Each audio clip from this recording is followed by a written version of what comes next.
Welcome to Atlanta, a city that has hosted World Series, Super Bowls, the Olympics, and today, one of the fastest races on the NASCAR schedule. More than 100,000 fans working their way in to see their favorite drivers flirt with speeds of up to 200 miles per hour.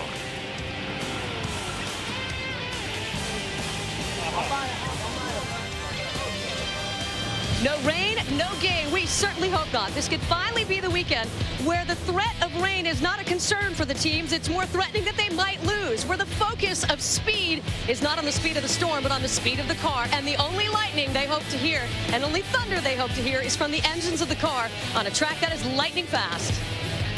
Judy, the fans here in Atlanta love speed. They also love football. Falcons quarterback Michael Vick is quick. He can run a 40-yard dash in about 4.2 seconds. But a Winston Cup car of 4.2 seconds here can cover almost the entire length of the backstretch, 1,600 feet. This place isn't just fast, it is scary fast. How hard is a guy willing to push himself through these 24-degree banks? Guts, raw guts, matter a lot here in Atlanta. It's going to be a wild ride on the one and only NASCAR on Fox. Yeah! Next one.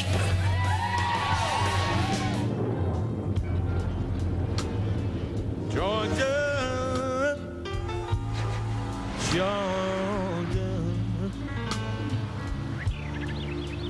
the whole thing through.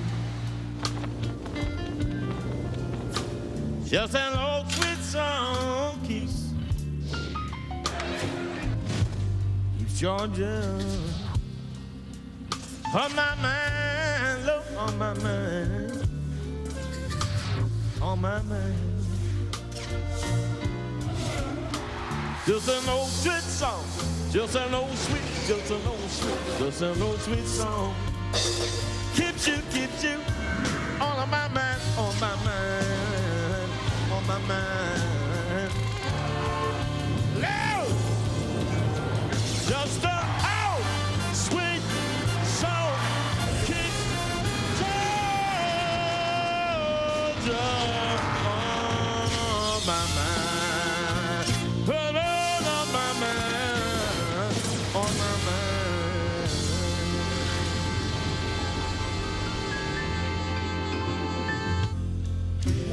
Fox Sports brings you the NASCAR Winston Cup Series pre-race show, coming to you from the Atlanta Motor Speedway.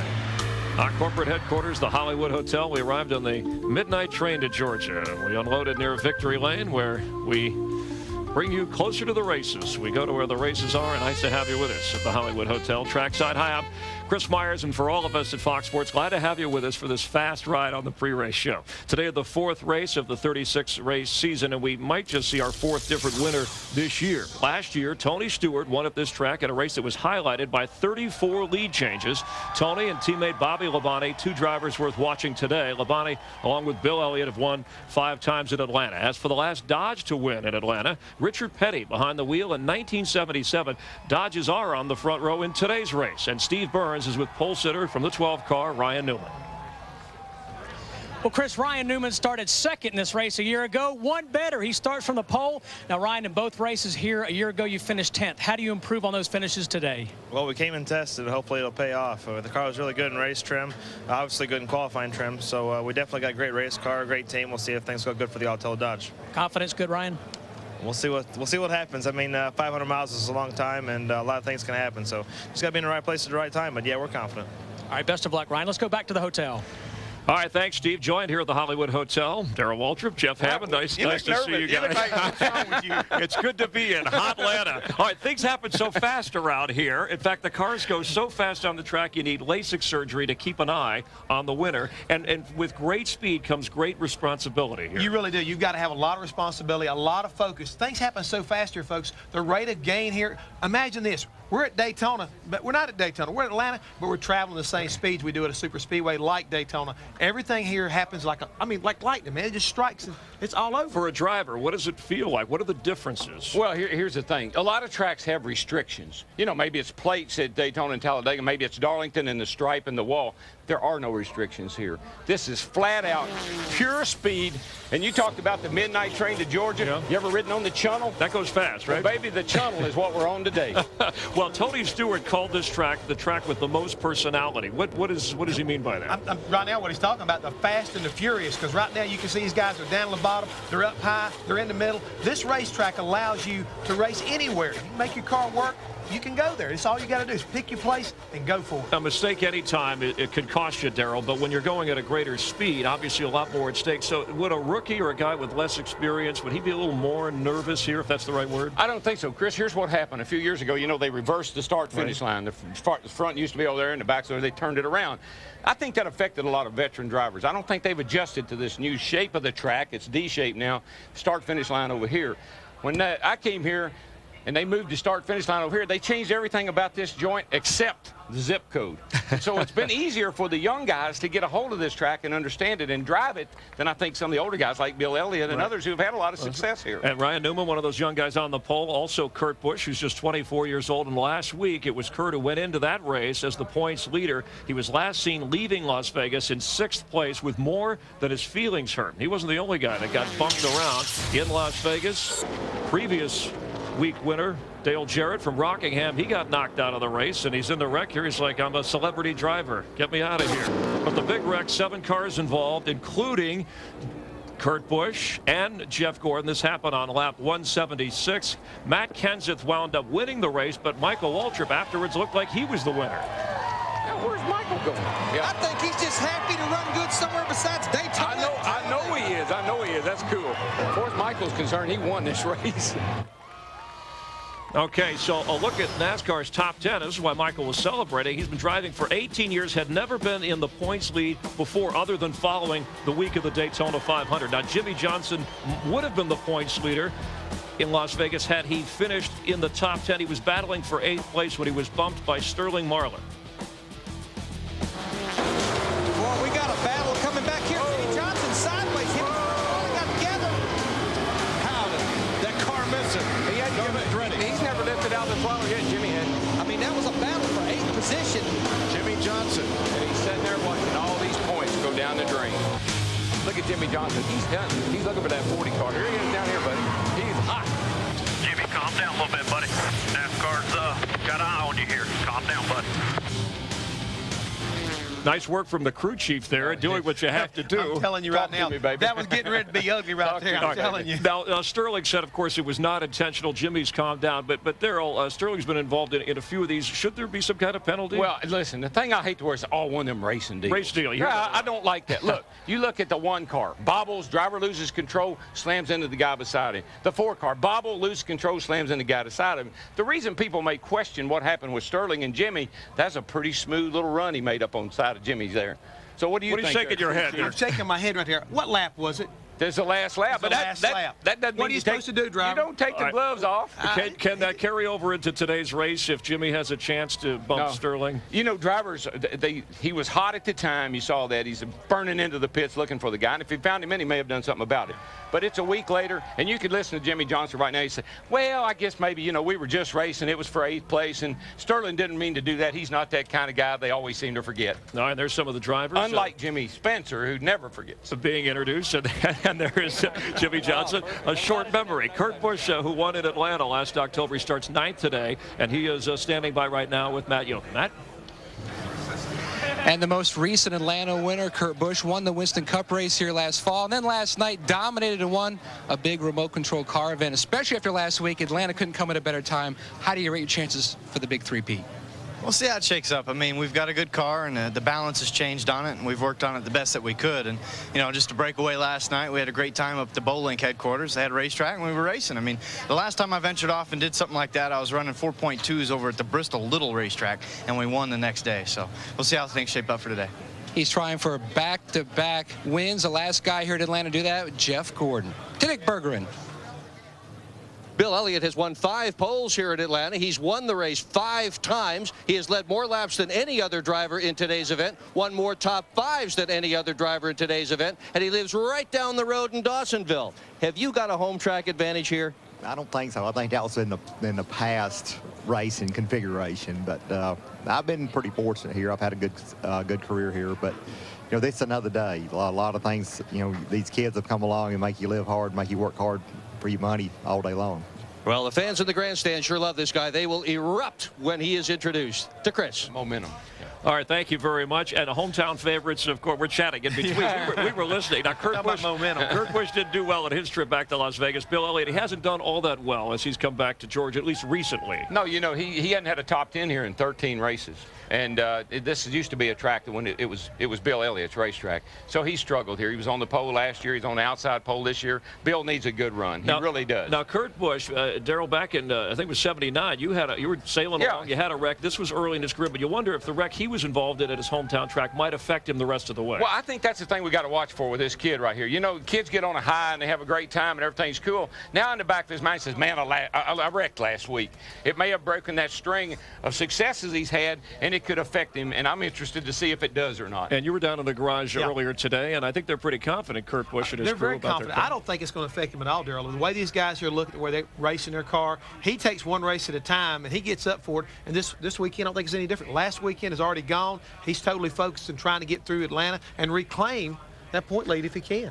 Nothing. When you go on the racetrack, you want to focus. You don't want anything on your mind. And if you start thinking about what happened last week, you'll get in trouble this week. All right, and we'll get your predictions. Actually, it sounds like there's some disagreement about who you like in today's race. We haven't agreed on anything all day. I know. That's a good sign. All right, if you want to be a Grand Marshal at the Winston Cup race, enter the BA NASCAR Grand Marshal for a Day contest. Tune in when the green flag drops here. Look for the secret number on the animated car, and then log on to NASCAR.com or FoxSports.com, and the winner will start the race, ride in the pace car, and wave the checkered flag. Next year at the Rock, be a NASCAR Grand Marshal for a day. The contest continues Sunday on Fox. We'll continue with our pre-race shows. You get a look live in Atlanta. The pre-race festivities. There's Matt Kenseth, and we'll take a look at how he and his crew chief have created quite a dynamic duo when we come back on Fox.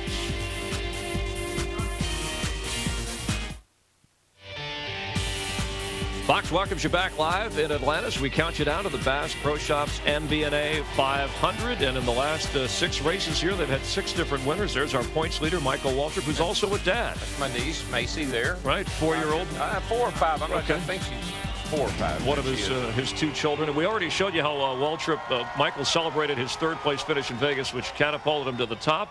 Dale Earnhardt Jr. finished 2nd in that race thanks to great pit stops by his crew. In fact, the 8 car won the McDonald's drive-thru championship fueled by Powerade. Junior's team spent only 225 seconds on pit road.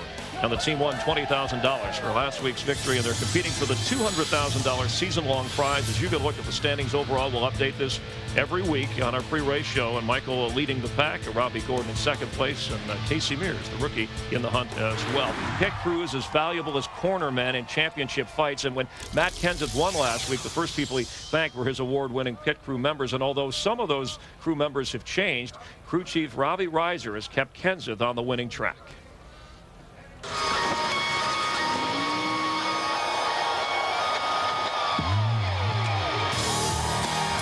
What's going on here? I don't know. I wish I knew exactly so we could hang on to it, but it's been, last year was an unbelievably good season for us, and to start this season off with a win right away, especially a big win like Las Vegas, it's just been unbelievable for us. Your success has been contributed a lot to your crew chief, Robbie Reiser. Yeah, I mean, Robbie's strong suits are definitely, leading the group and having everything organized. I'm spoiled because I've been with Robbie since 1997, but he does a great job of motivating the pit crew and making them practice their pit stops and work hard at it and get the guys to want to be there and to want to work there.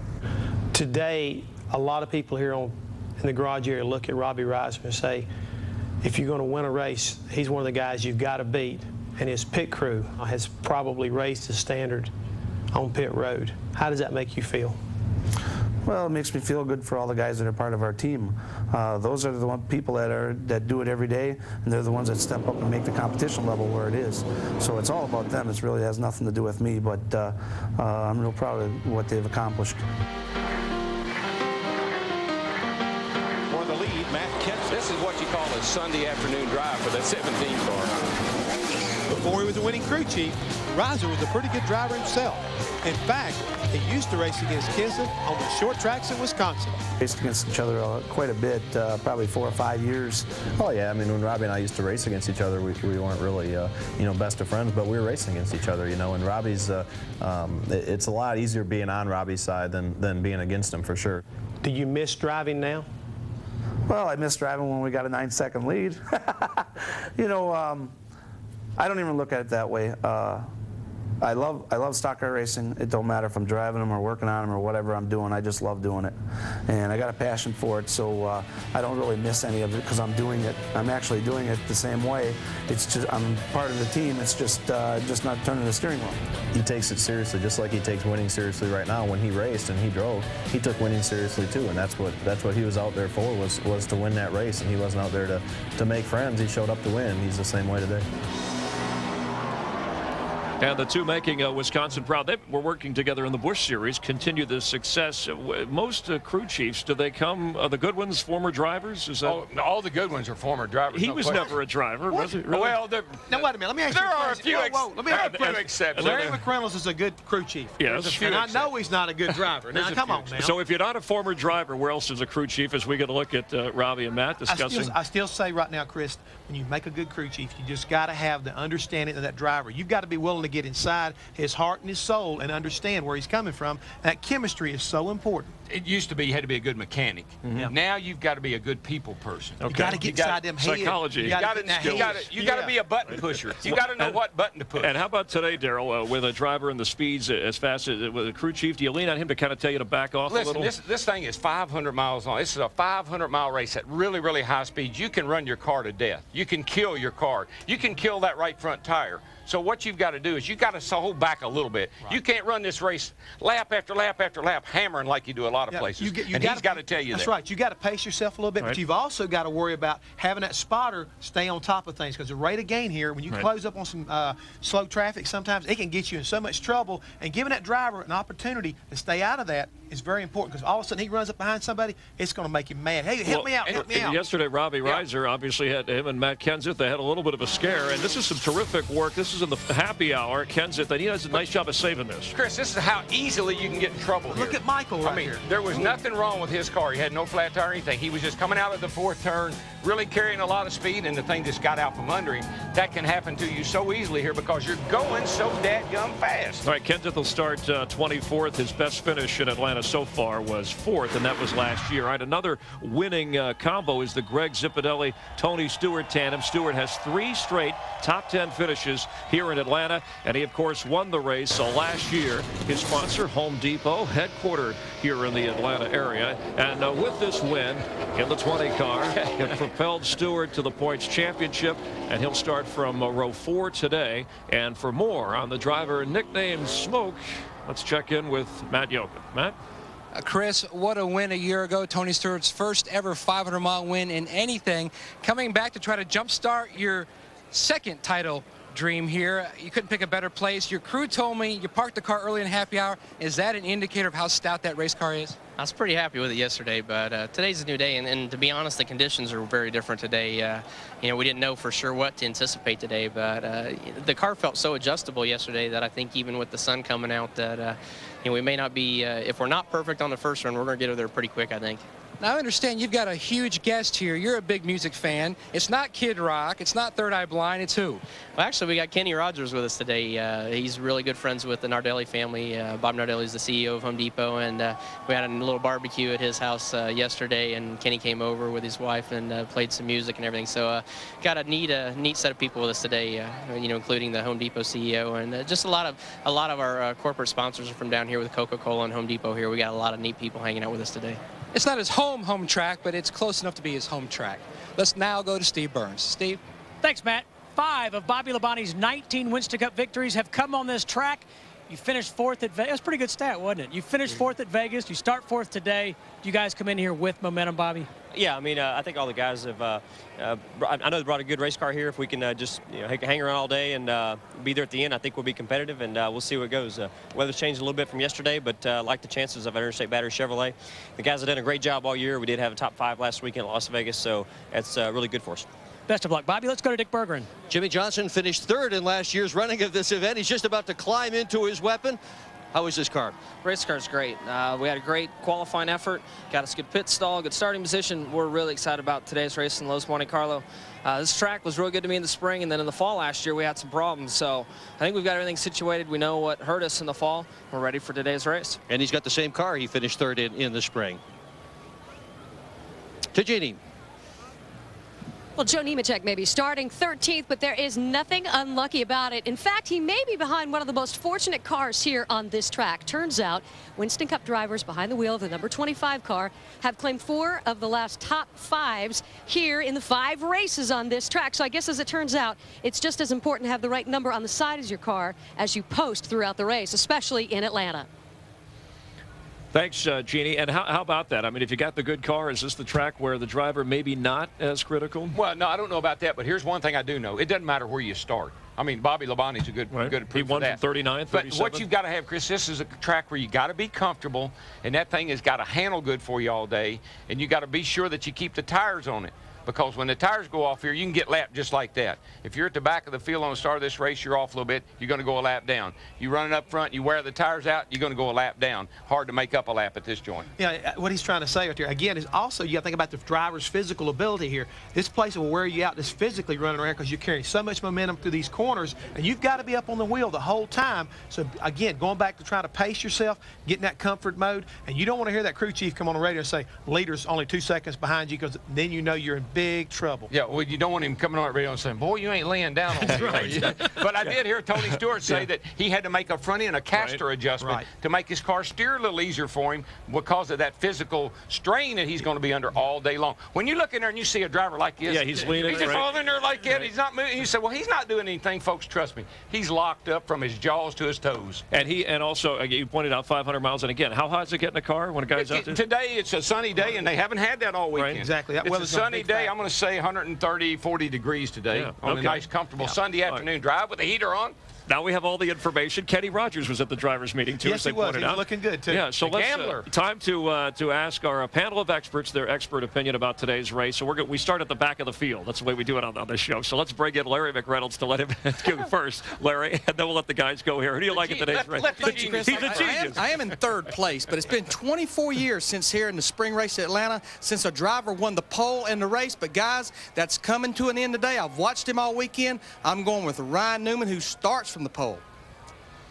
Well, now, how can you argue with a genius? But at the same time, Larry, I am going to argue with you because of the fact that I believe Bobby Labonte is going to continue to do his deal. Well, again, I'm just going to go with – last week I went with a favorite, and he crashed out. I hope I don't do that to Tony Stewart. But I'm going with a 20 car. That man knows how to get around this joint, and he's up on the wheel. Joe Gibbs has a lot of success right here. He's had 6 wins here. 6 wins. How can you argue with that? All right, let's take a look at the standings overall. We told you that Larry was coming from behind, but we got a long season to go. You see Darrell has an actual win. Hammond playing the percentages like Bobby Labonte when he won the points championship, right? Not necessarily wins, but just finish and stay in contention, and we'll keep an eye on that. Hey, and I saw where Matt Borland, a crew chief who also has a degree in engineering with Ryan Newman in the 12 car, saying this is, they can talk speed, but handling is going to be very, very important here. He's emphasized You've got to handle. You just got to handle so you can save the tires so the guy can keep after it all day long. The tires are going to be the key again today. All right, we're graduates of the University of Rhonda up there in North Carolina. What's that, Hard Knocks?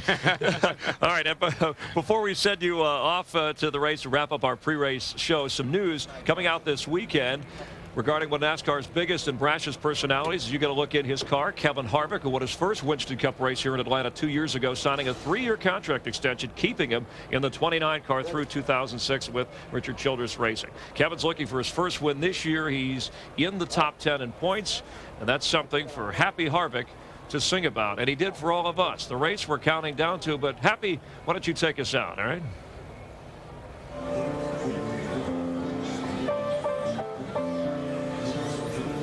Y'all think I'm angry?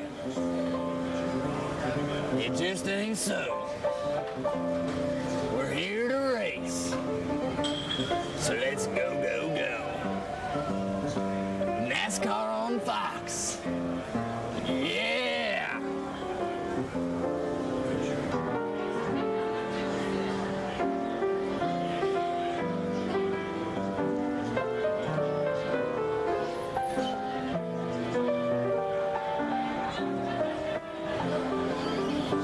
Now I really got the blues.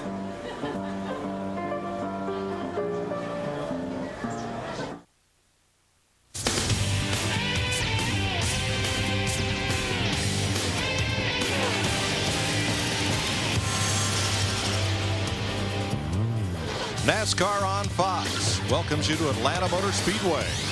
for the NASCAR Winston Cup Series, presented by the Home Depot.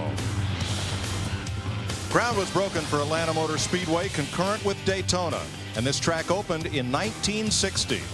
These were the concrete front stretch grandstands, the suites, and boxes were added later. But in 1990, Bruton Smith bought this track and turned it around literally, making the backstretch the D-shaped front stretch, building condos in turn 4, and building, some say overbuilding, this huge grandstand that can accommodate nearly 200,000. The place is not filled to capacity, but it's a strong crowd on hand today to hear these words. And now, ladies and gentlemen, please rise and remove your hats as the Warner Robins Air Force Honor Guard present today's colors, followed by Dr. Robert White, Executive Director of the Georgia Baptist Convention, as he delivers today's invocation.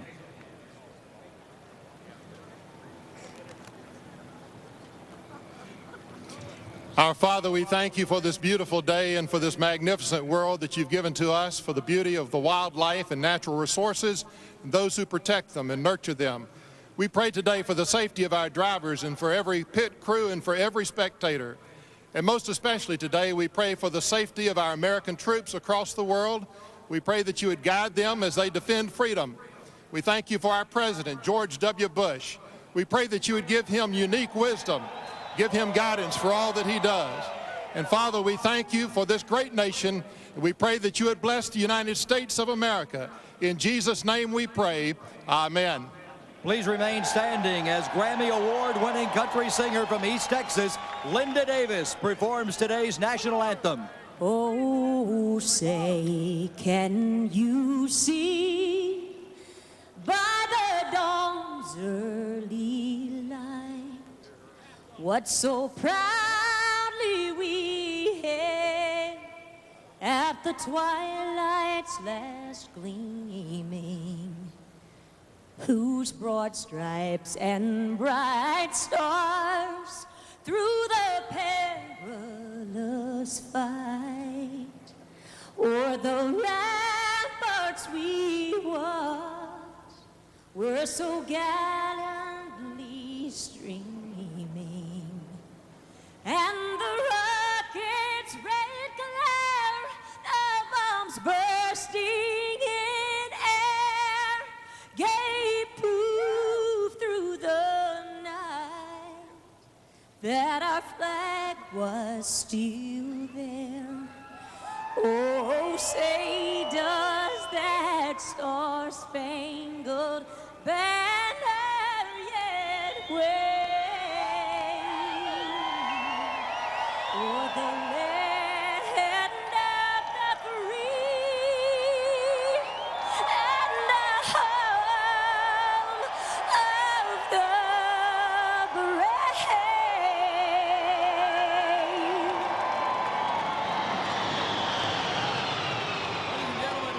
Special thanks to Linda Davis and those A-10s from the 111th Fighter Wing from Willow Grove Air Reserve Station. Ground coordination provided by Roger Brooks and the 165th ASOS. Please welcome, representing Bass Pro Shops, Bill Dance, Johnny Morris, and Rob Keck for the most famous words in motorsports. On behalf of all the wonderful people at Bass Pro Shops, Tracker Boats, and MBNA, this is dedicated to the armed forces around the world, God bless them, and to the American fishermen across our nation. And the over 15 million hunters, the true conservationists of this world. Gentlemen, start your engine!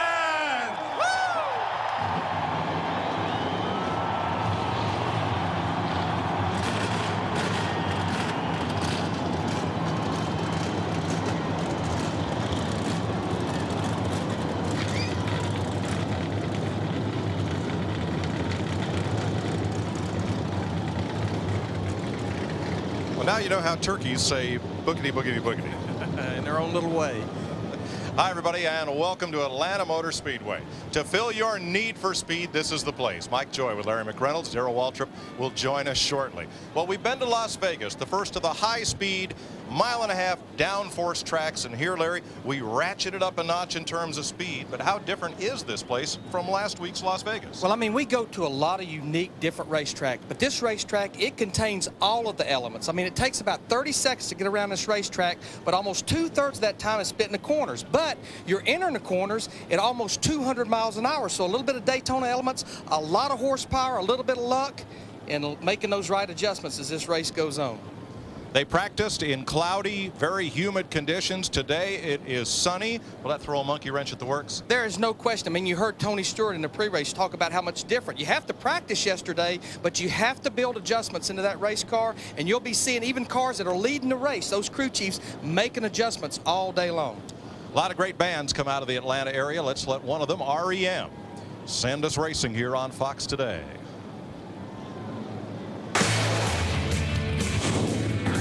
Better way to start off a week than with a race.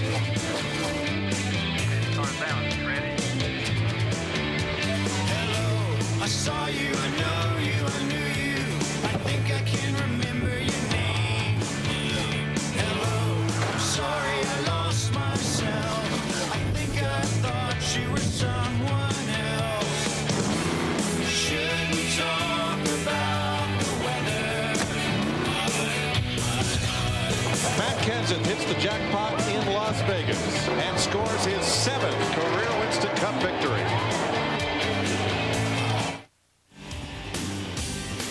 Welcome back to Atlanta Motor Speedway. Winston Cup racing on Fox, presented by Home Depot today. 500 miles on what's become NASCAR's fastest track. As Larry and I spoke, it's a different day than yesterday. I mean, definitely. And then when the temperatures come up on this racetrack and that sun is beating down right now, I mean, we have not had track temperature like that at all this week. And that's what I say in the beginning. These guys are going to have to make adjustments on this race car, because these cars will definitely start to slide around. There you see Dale Earnhardt Jr. Looked like maybe they was having trouble getting the safety wind in that facet. Yeah, Darrell Waltrip joins us. One of the things about the changing into conditions like this is we saw last week you can get lapped in a hurry. If your car's off, and it may be because of the weather, you could get lapped in a hurry, and then you're in a hole and got to dig yourself out like our man Ryan Newman did last week.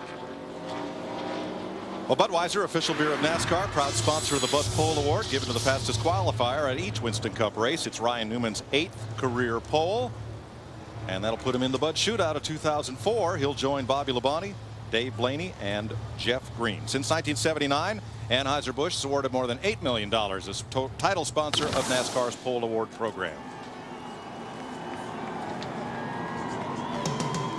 Here's the starting lineup with Ryan Newman alongside hometown hero Bill Elliott. Up there on the front row, 2 Dodges. Elliott Sadler with Bobby Labonte, who's quite a favorite here. Jimmy Spencer, strong effort, starts in the 3rd row alongside Michael Waltrip. Rusty Wallace and Tony Stewart, who also both rank as favorites here. Let's see if we can get Flying Ryan to give us a word here. Ryan Newman, this is DW up in the Fox TV booth. How you read, bud? Clear, DW. Man, you got a fast hot rod. This is a fast racetrack. What are you going to do today? We're going to try to go fast. Like you said, Auto Dodge is running good, qualified good, practice good in the race trim. So see how things go. But just one of those deals, you know, like anybody else, got to get 500 miles in. 10-4. You know, last week you got in trouble early. How's the car? You think the weather's going to make have any effect on it today, or are you good to go? I think we're as unsure as everybody else. It's the first time we've seen the sun here in 3 days. So hopefully we're good. All right, my man, we'll be watching you. You're fun to watch, and we'll talk to you later. Thank you. Ryan Newman's Dodge rolls from the pole. His mentor, Buddy Baker, was the last man to win the pole in the race on the same day here, and almost a quarter century ago. 24 years ago. He drives a lot like old Baker did, you know. He certainly does. He's got all right foot. I tell you, Ryan Newman, those guys, they tested down here several weeks ago. They were the fastest in practice before qualifying. They set on the pole, and they were the fastest in yesterday's practice. And this is one of those places, Larry, that speed is important. You got to have a fast race car to win here. It's got to handle good, but that sucker's got a motor down these little straightaways, too. Let's get the late word from pit road, beginning with Dick Berggren. Well, Elliott Sadler has a good starting position. He also has a great motor. It's a Yates motor under the hood, and the car is handling beautifully. Sadler tested here for 2 days. He is a real threat to win this event. To Matt. Big Jeff Green starts 28th. His best finish this year, 27th. He enters Atlanta 40th in points. Big weekend for him. He needs to turn around his bad luck. Had a flat tire at Daytona, Rockingham, 2 at Las Vegas. And guess what? Earlier this week, he went hunting. 12-degree weather. He and Richard Childress went to dinner. Flat tire on the way to the restaurant. They had to change it. He hopes he's changing his luck right here in Atlanta. To Jeannie Zalasko. To Steve Burns. Well, Matt, Kurt Busch won here in the fall, but crew chief Jimmy Fennig brought a new race car here this morning. They changed shocks and springs. Fennig saying, I'm not really sure what we have. We'll have to wait till the green flag drops. To Jeannie. Well, this is just the second time that Jack Sprague will race a Cup car here in Atlanta, and it is no place for the faint of heart. At practice the other day, he went to put his foot on the throttle, and the car got loose. He admits, I was scared to death, but the rookie is not alone. There are a number of veterans out here that will admit they have to hold their breath still when they go around the track at Atlanta. He wasn't the only driver to have trouble in qualifying. Rookie Larry Foyt had a stuck throttle. Didn't complete his lap. He'll start out back. Yeah, he probably said, you know, the only way you run around here fast is hold it wide open. And he said, I can't. Well, he said, we'll help you. There you see. Just kidding. 43 cars, 325 laps, $5.4 million in the pit window.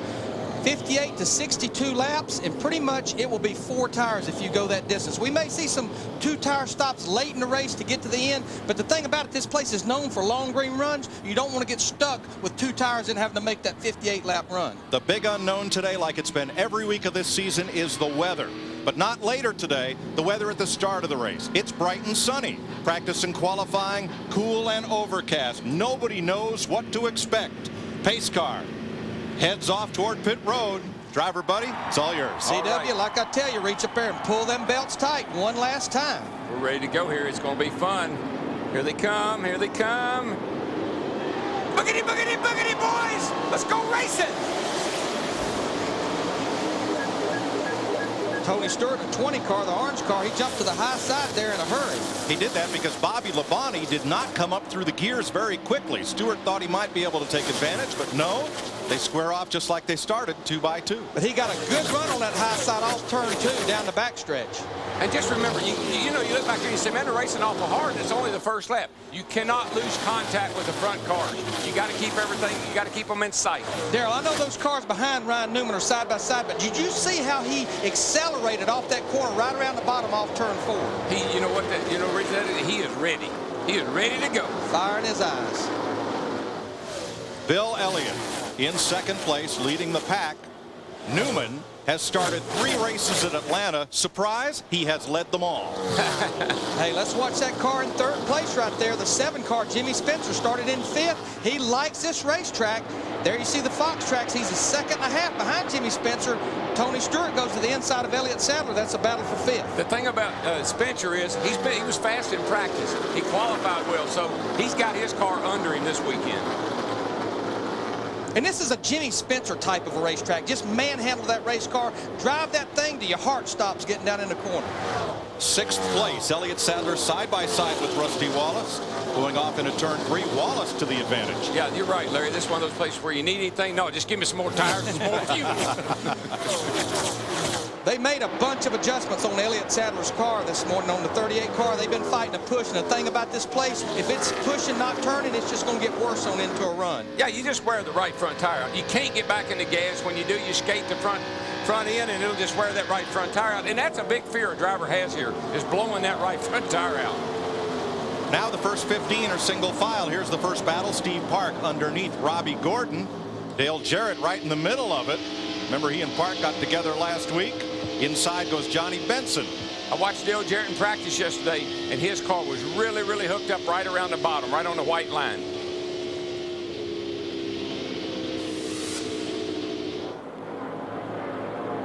Ryan Newman at a 12-car length lead. That's almost 1 second over Bill Elliott. And you know, the interesting thing is we watch Bill Elliott in the 9 car. We've seen this already this year, where he starts up front, he's able to stay there, but it almost seems like once they sequence through pit stops and the track starts to change, you know, he just gets back in the pack and can't get back up there. Yeah, I just don't think Bill's comfortable. He just doesn't look comfortable to me when he gets in traffic. When he gets cars around him, I don't know if it's his car. I'm not sure what the problem is, but he just doesn't like being in traffic. We saw a little bit of help me, I'll help you later. Bobby Labonte eased over to let Tony Stewart go. Tony had a run. They are teammates at Joe Gibbs Racing, but that has allowed Rusty Wallace to close in. Just ahead of them, here comes Mongo. Yeah, that's Mongo, what we've named the dog on the hood. Dog on the hood, and he is coming, baby. Oh, oh, oh, oh. Come on there, Spence. Would you say that dog's hunting today? That baby's got his nose down and his tail up. And he's right around the bottom of the racetrack. You see Elliott start to run the high side. Now, that don't necessarily mean his car's not driving good, even though Spencer's going to go by him for second. But that's the great thing about this place. They'll run the high side, they'll run the low side. What that means is he looked back and he saw Mongo on the hood. He said, I think I'll move up a little bit and give him some room. Whoa! Baby! Textbook definition, loose. I mean, all that is you're coming off of there, Mike, Larry, you got the wheels turned hard left, you're underneath somebody, you're accelerating 800 horsepower, and all of a sudden that front end catches and the back end swings out. And he had to jump out of the throttle, and you saw Tony Stewart in the 20 car able to pull right up beside him, and Bobby Labonte, his teammate in 18. Man, now Spencer gets some momentum back. It almost looked like something happened to Elliott going in there that time, or else they were just coming that much faster than he was.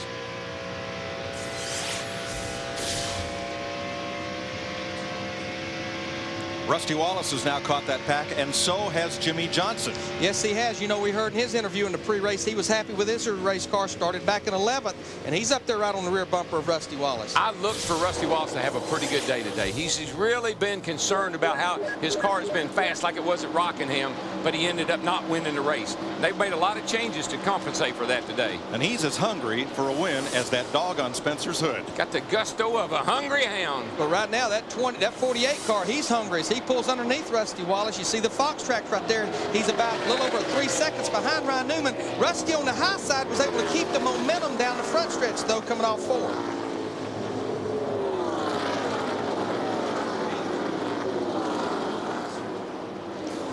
Darrell, it almost looked like Jimmy's out handling Rusty, but I believe Rusty's handling pretty good down that straightaway. That's where I like for him to handle, down that straightaway, baby. It makes your job a lot easier when you can pass them in a straight line.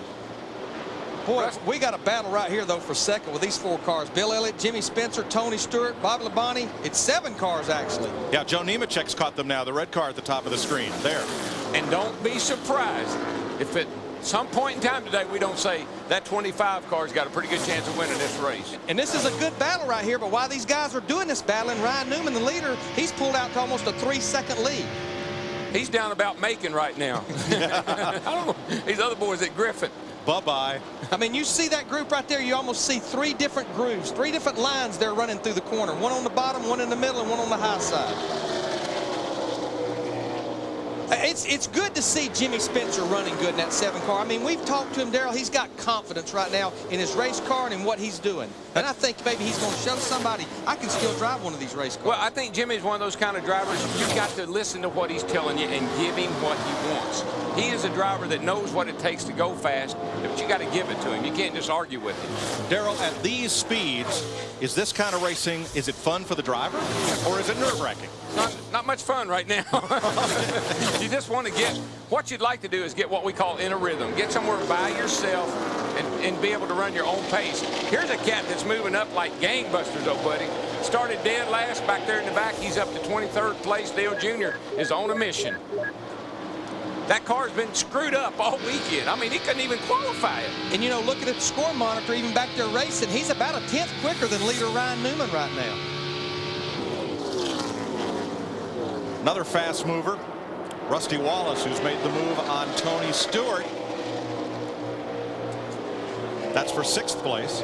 And Darrell, I talked to Rusty's crew chief, Bill Wilburn, this morning. He told me we've kind of changed our practice philosophy. We're not throwing fresh tires at it constantly because we know we're not going to be on fresh tires the entire race. Rusty Wallace has a really bad habit of making a change, going out and running one corner and coming in and say, I don't like that. I've never seen Rusty sit out there and run 10, 15, 20 laps like most of these other guys do.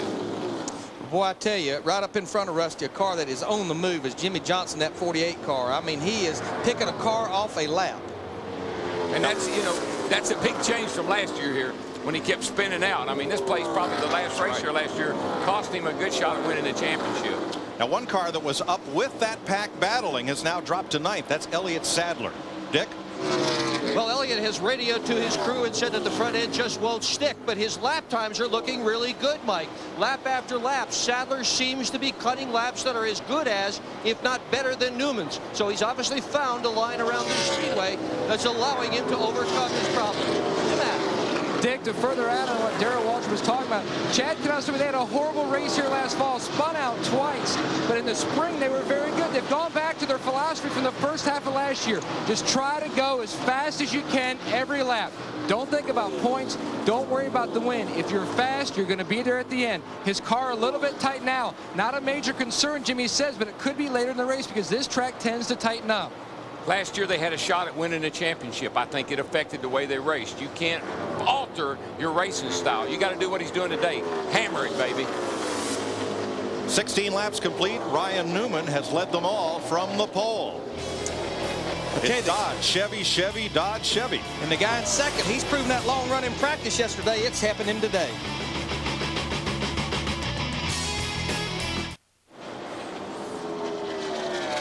Welcome back to Atlanta. The Bass Pro Shops MBNA 500. New sheriff in town. Bobby Labonte just whistled past Ryan Newman to take over the lead. I mean, guns a-blazing, baby. He didn't just wait. He just blew by him. He put a dang Linda Ronstadt on him. Blew by you. Blew by you. Yeah. I mean, Ryan looks like now that we're about 20 laps into this run, he can't get in the throttle in the middle of the corner. And look at what happened back in the pack. Oh, this is ugly right here. I was looking right at this. I was jumping up out of my seat. Whoa, boys, whoa. John Andretti in 43, Steve Parkin in 1, and Jeff Gordon in the 24 right there with them. No, that wasn't trouble. That's just good racing right there. Rubbins racing. And I thought John Andretti had used up all his luck last week in Las Vegas. What about Jeff Gordon, Steve? Mike, talking to crew chief Robbie Loomis this morning, he said they are going to make a shock change to the front of that race car. He said they're going to start this race on the freer side, looser side, anticipating changes for the end of the race. You know, that's probably not a bad move under normal conditions, but I think the problem with the heat out and the sun being down on this racetrack, I think it's going to go a little bit to the loose side. Normally it goes to the tight side. You know what? I bet you. I bet he didn't tell Jeff that. Joe Nemechek and Ryan Newman, our pole sitter. Dick Berggren, what's happened to Newman? Well, on lap 3, he called his pit area, and he said that the car was tight coming off the corners. On lap 18, he called back again and said it was loose off the corners. Then he called in and said it's loose in as well. Now he's saying that the car is steering with the rear end. Tajini. Well, Bobby Labonte came into this race basically saying, look, I want to be more consistent. I want to be more competitive. It's all about trying to lead more laps, and that is what his crew chief, Michael McSwain, is trying to help him do. By the way, McSwain thinks he may have outsmarted Mother Nature, guys. He made 2 very long runs during the practice sessions yesterday and decided to not make too many changes because they knew it was going to be drastically different today. And right now, Bobby Labonte very happy in his car. It's turning out so far so good. These guys right here are having a wheel of a race. The 8 and the 24. Dale Jr. was pushing the 24 down through here a minute ago. He's after him. Yeah, this is a battle for back about 14th, and Kurt Busch in the 97 car coming off that bad luck last week at Las Vegas. He's right in the middle of this group too. Talked to Jimmy Finney, his crew chief, this morning. He said, Larry, we're missing something with these new bodies at these high downforce racetracks. Biggest movers in the race. Dale Jr. leads the list of drivers who've improved their position the most. And they would definitely do the list probably for changes made on a race car during the course of a weekend. I mean, I am really, really impressed because I tell you, you saw the guy try to qualify. He couldn't even run a lap. And all through practice, he couldn't even run a lap. They had to bring it in and work on it. So they've definitely hit the combination for today. Maybe they just had a Sunday set up in it and it didn't work on Friday and Saturday. All right, folks, watch carefully. And then log on to NASCAR.com or FoxSports.com on Lycos and enter for your chance to be Grand Marshal for the day at the 2004 Winston Cup race at Rockingham. Teammates, Newman and Wallace. I mentioned earlier, Ryan Newman, they did come down here and test, and I know Rusty and those guys really benefited from the information they got from Ryan Newman and that group when they came down here and tested. Yeah, I think you take a guy like Rusty who knows this racetrack's going to get loose, and you take a rookie like Ryan who knows he can make his car go fast, you take the two combinations somewhere in the middle, you're going to come up with a good, comfortable Rusty Wallace racing setup, I believe.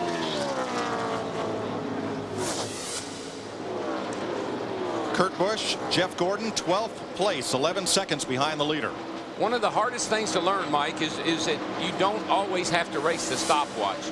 You don't always have to be at the top of the list to have a car that can win the race. You got to think about what it's going to do in the race. Boy, Dale Jr.'s car really drives into the corner nicely, and he's able to pull it right down to the white line as he goes underneath Kurt Busch coming off turn 4. Well, I was talking to Michael, and he said he and Dale Jr.'s car were so totally different. Maybe Dale Jr. took some notes off of Michael and improved upon it because he drove by Michael and's gone on. You know, guys, a guy that had a pretty decent qualifying run on Friday, qualified 14th, and I think this group was looking forward to this racetrack. Jerry Nadeau in the Army car, the 01 car there. I mean, his season, they've had good runs, but he's not finished better than 22nd. But there's something about this racetrack. This kid has always ran well here, especially when he was in that Rick Hendrick 25 car. And speaking of that 25 car, he has moved into 3rd place, and that's a car I think we need to keep our eye on all day long because that car has won the last 5 races here. It's had a 1st, 2nd, 3rd, and a 4th, and Nadeau would have won here if he hadn't run out of gas. Jerry Nadeau's got a new crew chief today. He's the vice chief of the Army. He's got 4 stars on his shoulder. That'll get you moving. Here is Joe Nemechek, who is running in 3rd place, 2 seconds off the lead. Steve? As DW mentioned, Joe Nemechek finished 2nd here in the fall race. He led 57 laps. This is the same chassis he drove last year, but with a different body on it. Crew chief Peter Suspenso told us this morning they worked till 11 p.m. Wednesday night getting this car ready to come to Atlanta. Let's go to Dick. Jimmy Spencer has dropped back to 7th position. He had been in 2nd. His problem is that the car is so loose he can barely hang on to it. If anybody can hang on to a loose race car, it's Spencer, and he has got his work cut out for him, Mike. Darrell, if your car's pushing, you grind up the right front tire. If it's loose like Spencer's is, what's happening to that car? Well, the problem with it being loose is if it's pushing, you got the steering wheel and the gas pedal to keep the car under you. When it's loose, all you can do is lift out the throttle because that thing it'll do a snap around. If you saw the pre-race, just like what happened to Matt Kenseth, that's where Jimmy Spencer is right now. He's on that ragged edge.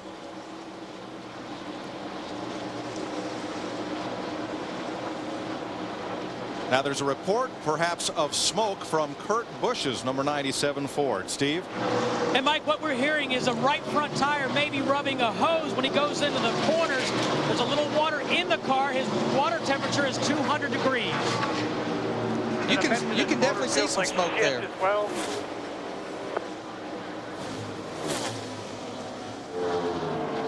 I would be inclined to believe he rubbed up against something. Can you think that's possible? I'd say it very well could be because he's been having to battle his way through this group. He has. Joe Nemechek is on the charge. That's race leader Bobby Labonte on the left, and he looks like he's stopped. Still there and clear. That's his crew chief, Peter Suspenso. Ed Guzzo, the car chief on that car, was with Jeff Gordon for a long time. They got a really neat team going right now. He is so good through the middle of the corner right there. He was able to pull it down, get in the throttle, stay in the throttle. It's going to be a few feet here, I think, before he takes the lead. No, it's going to be one more corner, and it's going to be this one right here. And he can just drive that thing down in the corner, right around the bottom of the racetrack, picks the throttle up. Joe. Got that right, Joe. You the man right now, I can tell you that.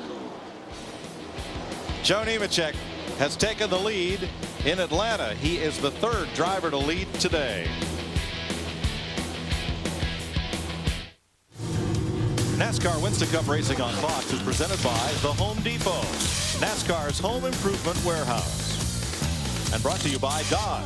You can take life as it comes, or you can grab life by the horns. Dodge. By Coca-Cola, the official soft drink of NASCAR. And by Autotrader.com. With the most certified pre-owned vehicles, it's the ultimate automotive classified site. Joe Nemechek with a 1-second lead in Atlanta. Finished last season strong, but he has only one top 10 this season, and that came last week in Las Vegas. But he's been running really good. He ran well at Daytona, Rockingham, and of course he finished pretty good at Las Vegas last week. This team, Peter Suspenso and him, I think are really starting to get on the same page. See there on the Fox tracks, he was about a 1 2/4 Bob Labonte behind leader Joe Nemechek.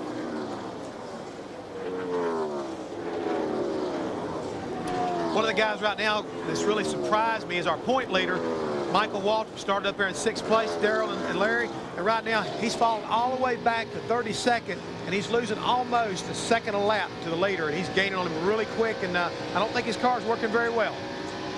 Hey, Jeff, you know, maybe that setup that you and I were talking about that he had this morning, or we think he had, that might be his problem, huh? I beginning to believe it is, because it's obvious right now that his teammate Dale Earnhardt Jr. made the right changes because he moved forward while Michael's making a fall back. And another gentleman right now is in the top 10 in points is struggling is also Ricky Rudd. Ricky's doing pretty good here at Atlanta. He also is falling way back to 37th, and he's in danger of going a lap down here pretty quick. The leader's gaining on him. Matt? Jeff, Ricky Rudd reporting into the Wood Brothers. The 21 car bad, loose, everywhere. He's just trying to hang on, but he is fading fast. I believe that heat's really going to get these guys in trouble. Some of them got guessed the wrong way. This racetrack right now, they're anticipating to go off tight, but it's so loose right now, and they may not get a chance really to save that lap before they get an opportunity to work on their car. Second place battle there. Labonte, followed by Johnson, Wallace, Stewart, and Jeff Gordon. Boy, he has really come through the field here, Larry, the last little bit. He was kind of struggling there for a while, but Jeff has really picked it up here lately. Yeah, I mean, he started 30th. He's up to 6th, and he's gaining on Tony Stewart for 5th place. But I've been watching the monitor here. He's about 2 to 3 tenths of a second a lap quicker than Joe Nemechek, our leader. And you know, when you look at Ricky Rudd and Michael Waltrip, just to go back on those two guys, they are within about 3 or 4 seconds of being lapped. They may be potential people that want a short pit. In other words, come in, try to get the advantage of those fresh tires and hope that the caution don't come out and burn them and make some adjustments on that car. Well, Jeff and I were talking this morning, and we know kind of what kind of springs and stuff Michael's got in his car. We don't know for sure, but he had a lot of rear spring. In other words, the rear springs were pretty stiff in the car. That was a good thing when it was cloudy, overcast, and the track was cool. But I thought that might bite him today. We'll have to wait and see. Here you're looking out of Ricky Rudd's car right there. You're looking at the leader, and that's not because you're running in 2nd place. It's because you just went a lap down. And see, we're 47 laps, Larry, and already lapping really good race cars. And that's how, if you're off and you start middle of the pack and back, you can go a lap down here before you can bat an eye. You just don't get cautions here that often to try to adjust that race car. Multi-groove racetracks, high, low, middle, the way this track is, there's not going to be a lot of cautions. There'll be some single car wrecks, but there's not going to be a lot of multi-car wrecks. Ryan Newman has dropped to 10th place. Dick Berger in trouble? Yeah, there may be trouble on Ryan Newman's car in a couple of places, Mike. His water temperature is up to 240 degrees. He has radioed to his crew several times in the last several laps that he simply cannot hang on to the car. The most recent transmission, he said, he thought he had a flat. The crew right now on the wall waiting for Newman. He is going to come in and take 4 tires, and hopefully they'll be able to get this thing straightened out so he'll be fast again. He has really had his hands full. Newman, earlier this week, had a perfect week. He had led every single one of the practice sessions, fastest guy there, and every one of them started on the pole, but now he's the first guy to make a pit stop with a potential problem, flat tire. Okay, the car's loose. Take a little tape off the grill. That's going to tighten the car up a little bit. We saw him go 2 down last week. Don't count this cat out. He adjusts that car, gets going again, he'll be back in this race before the day's over. Well, look at this battle for 3rd place between Jimmy Johnson and the 48, Rusty Wallace in the 2. Now remember, Ricky Rudd, the 21, he's a lap down. But yeah, I have to believe, going back to Ryan Newman, that too much tape on the nose because the temperature yesterday was cooler, and he was fine out there leading the race. But the fact now that he's back in traffic, he's in trouble. Not just Newman. Todd Bodine's made a pit stop. So is Jamie McMurray and Brett Bodine as Joe Nemechek leads in Atlanta.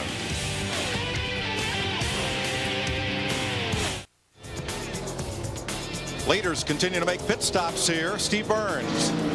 Joe Nemechek getting 4 tires and gas. Mike Joy, Jeff Fabian, Adam Davis, the tire changers. No adjustments to the 25 car. The jack man is David Cox.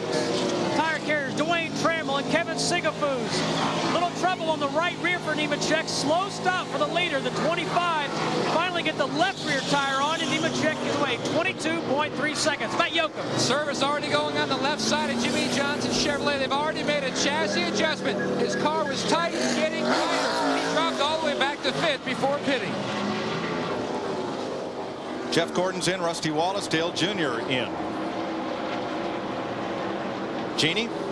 Rusty Wallace into pit, and the plan is to make no adjustments. He said the car was starting to tighten up a little bit, and they hope that the only adjustment they'll have to make, of course, is with the air pressure in the tires, leaving the track bar right where it is at and getting as much fuel as they can. He is happy with this car. Jeff Burton missed his pit, had to back up into it, and did so. That'll be costly. Leader's in, 18's in. Tony Stewart takes the lead. That'll give him 5 bonus points. Tony's doing something that's rather uncharacteristic of him as we watch Bobby Labonte get into his pit box. Jeannie? Bobby Labonte complaining of just a little bit of a push, but so far so good. Plan here is to get tires and raise that track bar a little bit, and again, as much fuel as he can handle. Ricky Rudd, Kenny Schrader, Steve Park on pit road, and here comes the leader, Tony Stewart. I was going to say about Stewart, Mike, he's been right up against the wall, outside wall, which is unusual for him. He usually likes to hook that bottom, and I bet he will before the day's over. Let's watch his pit stop. Mike Lingerfeld is wearing our Fox crew cam today. Matt? And Mike goes to work on the front. They're going to make a chassis adjustment. You see Jeff Gooch Patterson cranking some wedge. Stewart just loose, especially in the center of the corner, Darrell. That's why you saw him change his line from the bottom, which is where he typically runs, to go to the high side. Service complete. 13.7 seconds. That's phenomenal. Matt couldn't even tell us what was going on. He did it so quick. Great stop for Stewart. Let's go back and look at Mike Skinner. No, don't make me go there. Just hoping he'll make it back around with that left rear. That means there's probably only 1 or 2 lugs tight, if they're even tight on that. And here comes Matt Kenseth in the 17 car. Let's watch this pit stop right here. These guys, they make it happen every week on pit road. He had inherited lead, got his 5 bonus points. Right side tires in less than 6 seconds on just the right side. Dumping that fuel in there, making sure it's full of fuel. Left side goes up. They're down and away, no surprise. 13.8 seconds. They do it every pit stop. Larry, it's such a beautiful thing. If you want, it's so orchestrated. The tire changers, the tires go on, the wheels get tight. They jump up at the same time. The 2 tire changers do. They're around the race car in harmony. There's no wasted moves. None. Nobody. It's the most orchestrated looking pit stops I have ever seen. After pit stops, Jeff Gordon is the new leader. 2 seconds up on Bobby Labonte. 2.8 on Ryan Newman. Now, Newman pitted early, but now everybody has cycled back around. Dick Berggren? Yep, and here's why Ryan Newman pitted early. 2 weeks in a row, trash in the nose of his race car. This is the plastic that they have on the windshields of the cars, and for some reason or other, lately, they seem to be having problems with this stuff sticking to the windshield. Tears off, if it gets stuck in the grill, oh boy, water temperature goes right up. What happens on race morning, the crews will show up here, and they'll add a layer or 2 of plastic to the windshield on race morning, and they do that with water, and then they squeegee all the water out.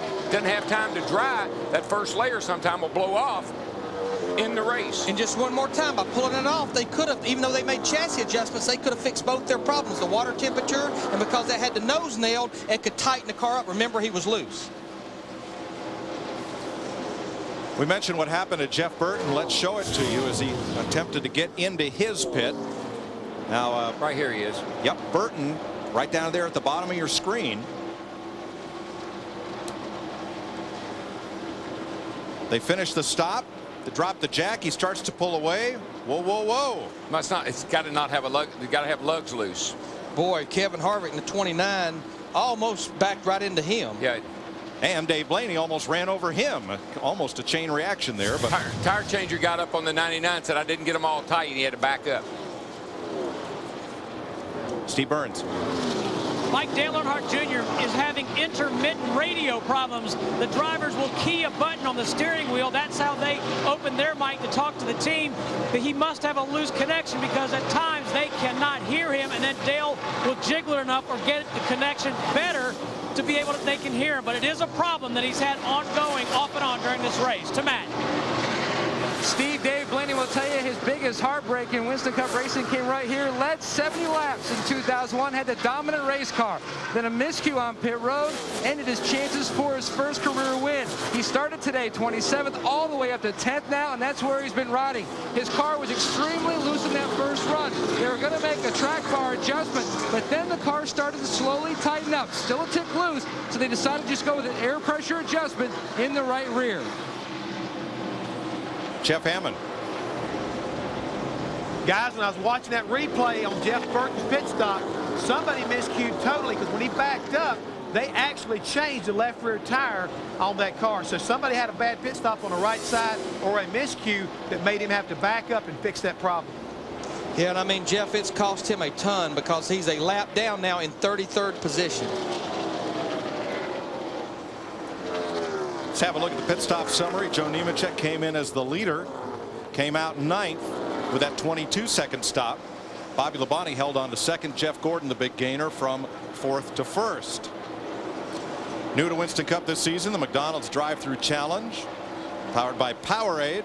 All pit stops are timed, and the crew with the shortest time on pit road each week wins $20,000, $200,000 to the team that wins the season-long championship. I mean, that's so phenomenal that they're acknowledging these guys that are making it happen, along with a lot of other people and the driver making it happen on pit road. It's great that they can compete for that kind of money now through McDonald's. Bobby Labonte has caught Jeff Gordon, the leader. Jimmy Johnson is just 1 second back. Tony Stewart 2.5 back, and Dale Earnhardt Jr. 3.8 seconds off the lead. Those are your top 5 after 68 laps in Atlanta.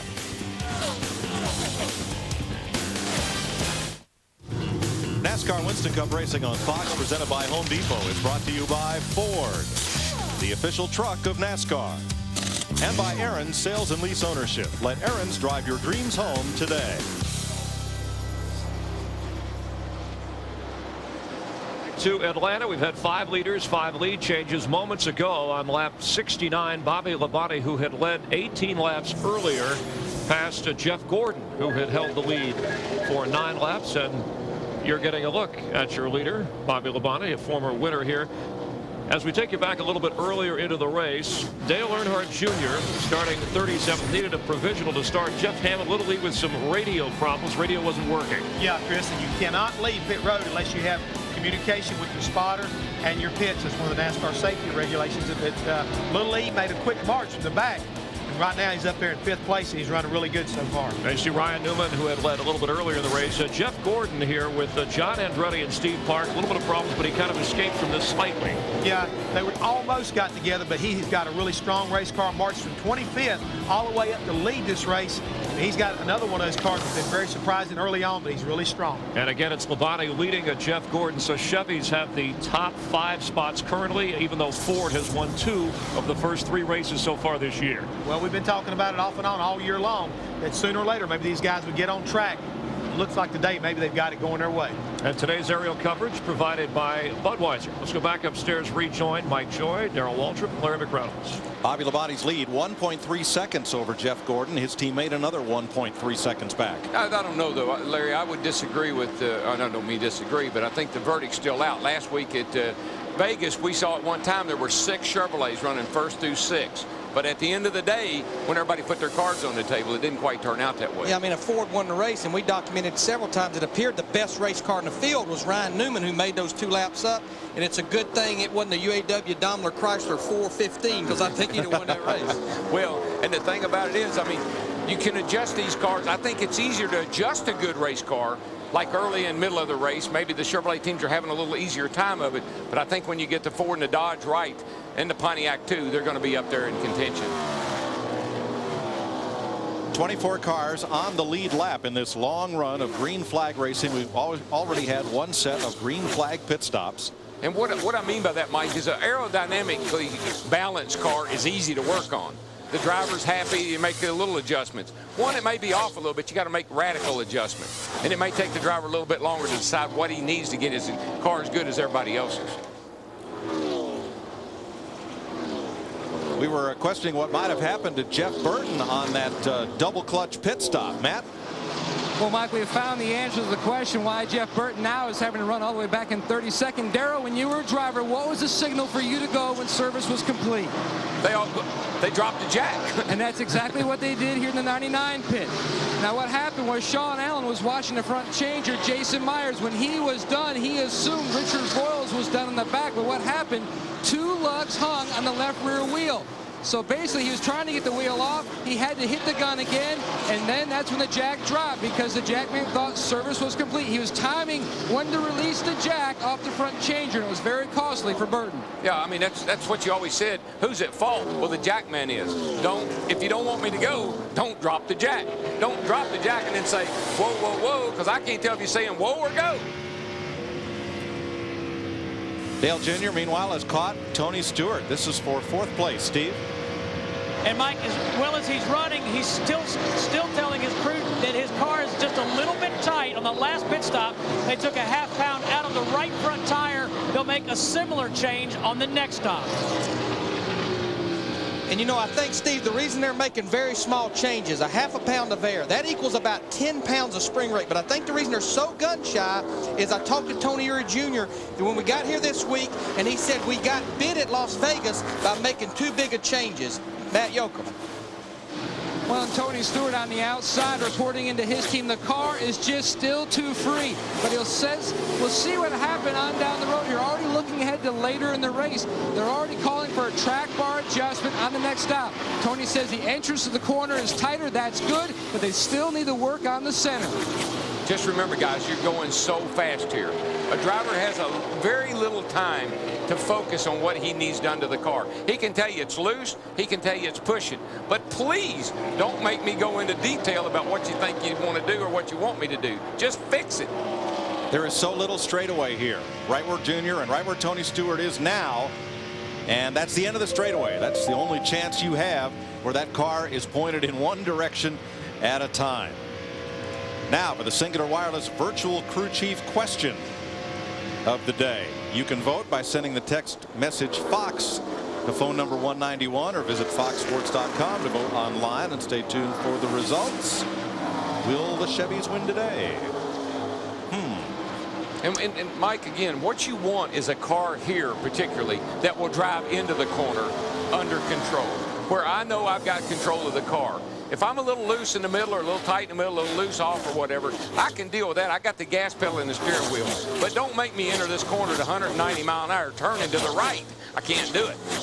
You know, Mike, you talk about no time to really think about what your car is doing or time to even relay what it is. I mean, we're the only sport that exists. There's not an inning change. There's not a quarter change. There's no timeout. These guys have been racing for an hour over 125 miles nonstop at these speeds. I mean, there's no time for anything. I think the closest thing in major sports to stock car racing is soccer. No planned timeouts, but they're not traveling at 190 miles an hour on the soccer field. Here are your biggest movers today. Dale Earnhardt Jr. from 37th to 3rd. Tops that list. Now the drivers, since we've cycled through pit stops, that have fell back the furthest, led by our NASCAR top 10 leader, Michael Waltrip. And John Andretti, he's fallen back that far because he just made another pit stop under green for 4 more tires. Must have had a problem on that car. Yeah, Mongo, he could eat Michael's car up today because it's dog meat. Dick Berggren? Well, that old Mongo car isn't running as well as Jimmy Spencer would like. Actually, he has just called his pit area and said he has a vibration. He thinks it's either a tire or it's a brake rotor. Spencer has run in the top 10 all day. I talked to both he and his crew chief, Tommy Baldwin, this morning, and both of them thought that they had a shot to win this race today. It has been so long since Jimmy Spencer has won a race, 275 events ago. Last year, almost won at Bristol. Kurt Busch knocked him out of the win in the spring. Running up front in Richmond. Tangled with Jimmy Johnson, lost that one. 2 heartbreakers he maybe should have won, and now he's got a vibration while running in the top 10. Dick, when you're out there running 190 miles an hour and they say pit next time by, your brakes are ice cold. When you come down to the end of pit lane and try to bring that thing on pit lane as hot as you can, sometimes you can warp a rotor or you can get buildup from the brake pad on the rotor. And when you go back out, you've picked up a vibration and you don't know if it's the tires or the brakes. 99 times out of 100, it's the brakes. Bobby Labonte with a 4.5 second lead. You see that inside the oval on our Fox graphic, and have a look down there at the bottom line as you plan your day. Bobby at 27 approximate laps to his next pit stop. Green flag so far here in Atlanta. 88 laps complete. Bobby Labonte, one of 5 leaders today.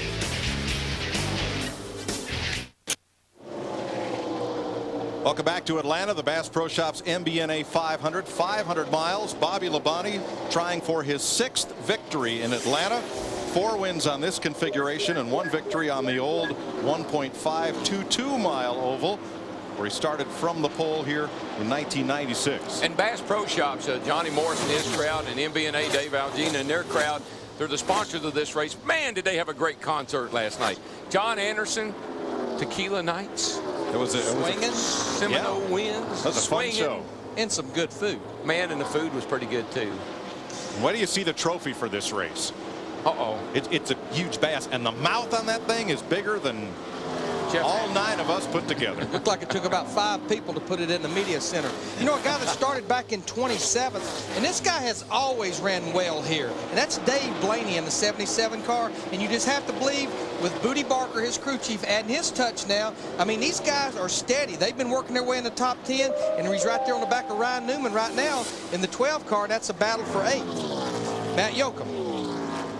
And that booty touch, Larry Mack, was an air pressure adjustment on that last stop. It is helping Dave's race car. He says the car now is really good in 3 and 4, but not very stable in 1 and 2. And Booty asked him where. On entry, center, off. He said everywhere in 1 and 2. Although the car is not as bad as it was before, it is still loose, but it's coming around. To Dick Berggren. Well, Jimmy Spencer had the 1 in 100. It was a tire that was the source of his vibration. The tire wasn't, the wheel, I should say, wasn't attached firmly enough to the car. Just a little bit of a wiggle to it. And just before he pitted, Spencer called it. He said he was pretty sure it was on the right side. They did change all 4, so his car should be fine for the rest of the day. Tough break for Spence. He's now 2 laps down. Let's go back to Blaney for a second. Darrell, he said the car was good at one end, not so good at the other. Now, as a driver, can you live with that kind of compromise? Well, I mean, you can, hold your own in one end. If you can just kind of fake it through one end and make up all the time on the other end, that's not a bad thing, and maybe they'll get it better for you. But the track is so different on both ends. I mean, you come through this tri-oval here, and you head off into turn 1. You take a really, really high entry into the corner.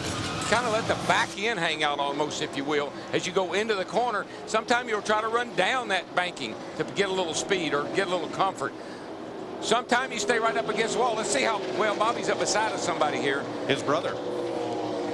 Yeah, and see how high. I mean, normally you would like to enter that corner with the wheels down on the left wheels down on that white line, but I noticed today everybody is really arcing it. High entry into the corner, carrying a lot of speed. And some drivers, like Tony Stewart on this lap, stay right up against the wall all the way around 1 and 2. But you can see there's Bobby Labonte enters high. He's got a high line. I see him cut down through the middle of the turn. That gives you some speed, gives you a little momentum. It's like a crossover move without anybody there. And it's almost like we're definitely, as you mentioned, seeing these cars run higher in 1 and 2 than probably ever have before. Normally you run a little lower in 1 and 2, the higher groove in 3 and 4. Big hump going down into turn 1. Really upsets the car. If you go in high, you go above most of it, it doesn't bother you so much. Let's watch his teammate, Darrell, Tony Stewart, the defending Winston Cup champ. He's been on the high line right against the wall almost all the way around the racetrack when he's not in traffic. That tells you there's something about that car. It's either a little too loose or a little too tight. He's got to use that real, he wants to turn that wheel as little as possible. So the higher you run, the bigger arc you make, the less you have to turn the wheel. I guarantee you when he gets the car to his liking, he'll be back around the bottom if at all possible. And we're at lap 101. We're starting to see some of the cars that has went another lap down. They're starting a short pit. Again, your hole just gets deeper, but you're trying to get advantage of those fresh tires and hope a caution doesn't come out. And trust me, there's one guy out there that he don't want a caution, and that's Jimmy Spencer. We heard Dick Berggren talking about. He needs this thing to cycle through these green flag stops. And the other thing is, Larry, it's back to what I was talking about, the spotter. The spotter will tell you, say, hey, look, the guys that are really running fast and leading this race, they're up against that outside wall. You're going to have to get up there whether you like it or not. Joe Nemechek led this race earlier. Now he's in 7th place. Steve? And Mike, remember, they had a slow stop. He came in with the lead on lap 57 and went back out in 10th, battled his way back up into 7th. Now he's battling the race car a little bit, telling crew chief Peter Suspenzo that the right front has gone away pretty fast. You can see up at the top of our screen there, we're coming close on to pit stops within the next 10 or so laps. Darrell, once that right front tire goes away, the only thing that's going to fix that is 4 more tires and a trip to pit road. And they're worried to death that it's going to have a problem, too. NASCAR Winston Cup Racing on Fox is presented by the Home Depot, NASCAR's home improvement warehouse. 108 laps. You ride with Tony Stewart. He is fourth, 6.4 seconds behind the leader, his teammate Bobby Labonte. Now we're early in the cycle of pit stops, and our pole sitter Ryan Newman, who got off sequence very early in this race, has just made his second stop. We've been green so far, but it sounds like he's getting deep into the luck bank. Yeah, well, you only got so much. You can only do that so many times. So, yeah, he's got it. He keeps making it harder. Like Larry said, you keep getting further behind. Well, he's okay if we cycle completely through green flag stops, Dick Berggren. Well, Ryan Newman hasn't been happy with his chassis almost from the green flag here this afternoon, Mike. His most recent concerns, the car was tight in, loose off. They adjusted the track bar. They also put a couple of rounds of wedge in it to try and fix both of those problems. Bobby Labonte about to put last week's fastest Ford in the early stages, Kurt Busch, one lap down. And Kurt's in 13th position, so that means we only have 12 cars on the lead lap. But, Darrell, that's a product of green flag runs here. Those fast cars will just pick them up and lay them down. When your car is off and the other, you know, you get anybody that's car is pretty good, they just put you in jeopardy of going a lap down so early, and then you're in a hole you can't dig out of. The fastest Atlanta race ever. 1995, Dale Earnhardt won a race that had only 2 quick cautions at 163.6 miles an hour. The average speed today so far, 172. 172 mile an hour average. So far. That's incredible. Jeff Gordon in second place, 4 seconds from the race leader.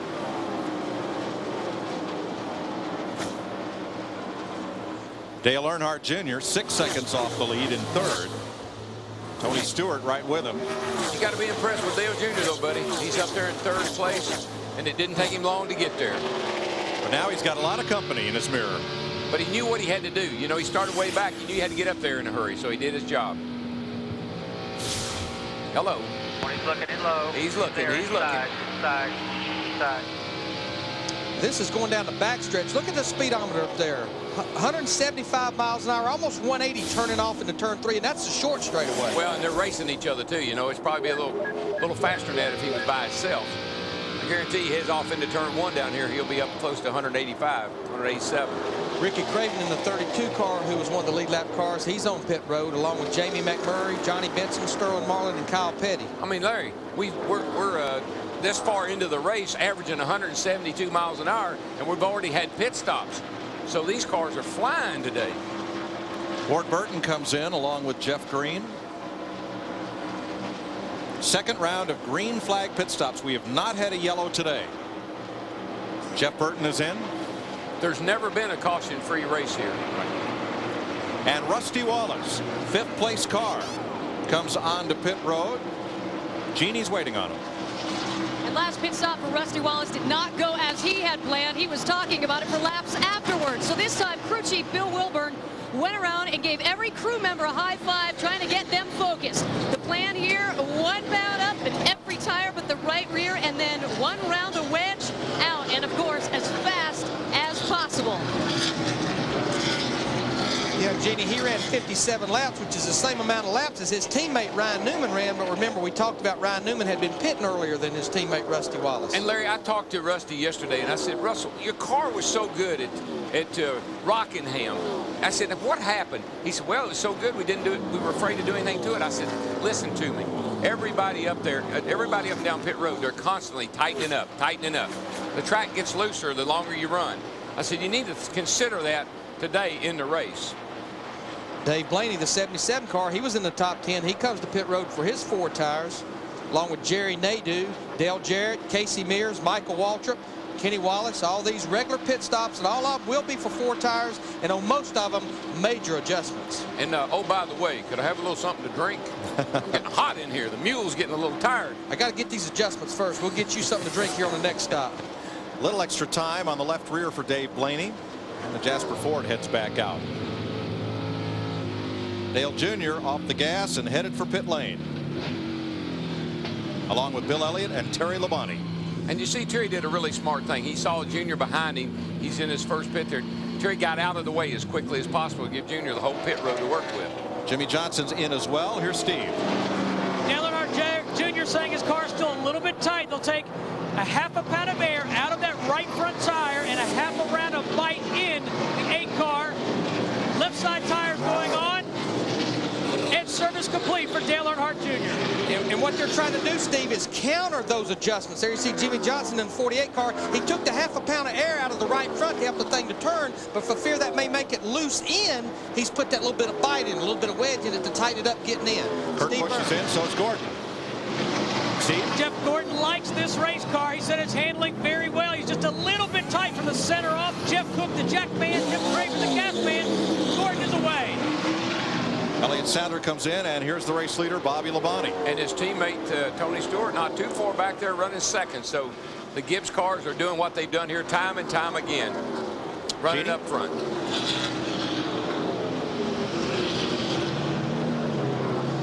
And Bobby Labonte into the pit stall. More importantly, team manager Jimmy Makar watching from on high. No adjustments, no changes planned for this stop, just 4 tires and fuel. And should be noted, guys, Jimmy Makar putting more miles than Dick Bergman on pit road. Back and forth. Speaking of Dick. Elliott Sadler is in for his pit stop. They're adjusting the car, and Sadler has adjusted his line. The car has not handled almost at the very beginning of the race in every lap since. To Matt.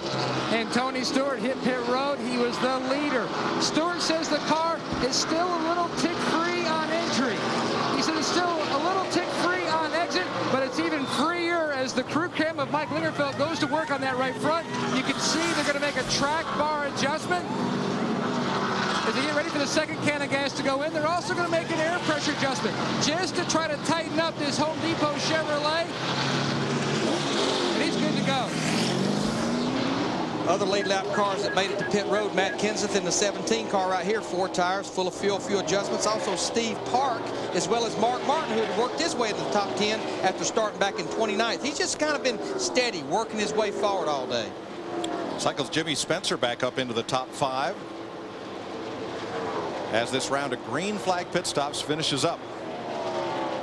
There's Spencer with Nadeau and the 99 of Jeff Burton. And Dale Jarrett in the picture, but a lap down.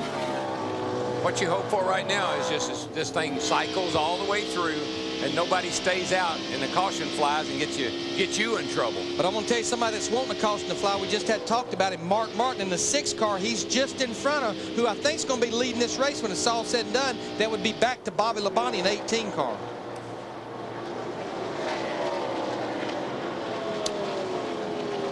Mark Martin, Bobby Labonte there with Elliott Sadler. Meanwhile, Kyle Petty has taken his Dodge to the garage, and that would end the longest current streak of consecutive races running at the finish. Kyle's been running at the end of 38 straight races. The current active record, and he's in the garage. Tough break. He might get it fixed. Let's hope so. Bobby Labonte out front at Atlanta Motor Speedway.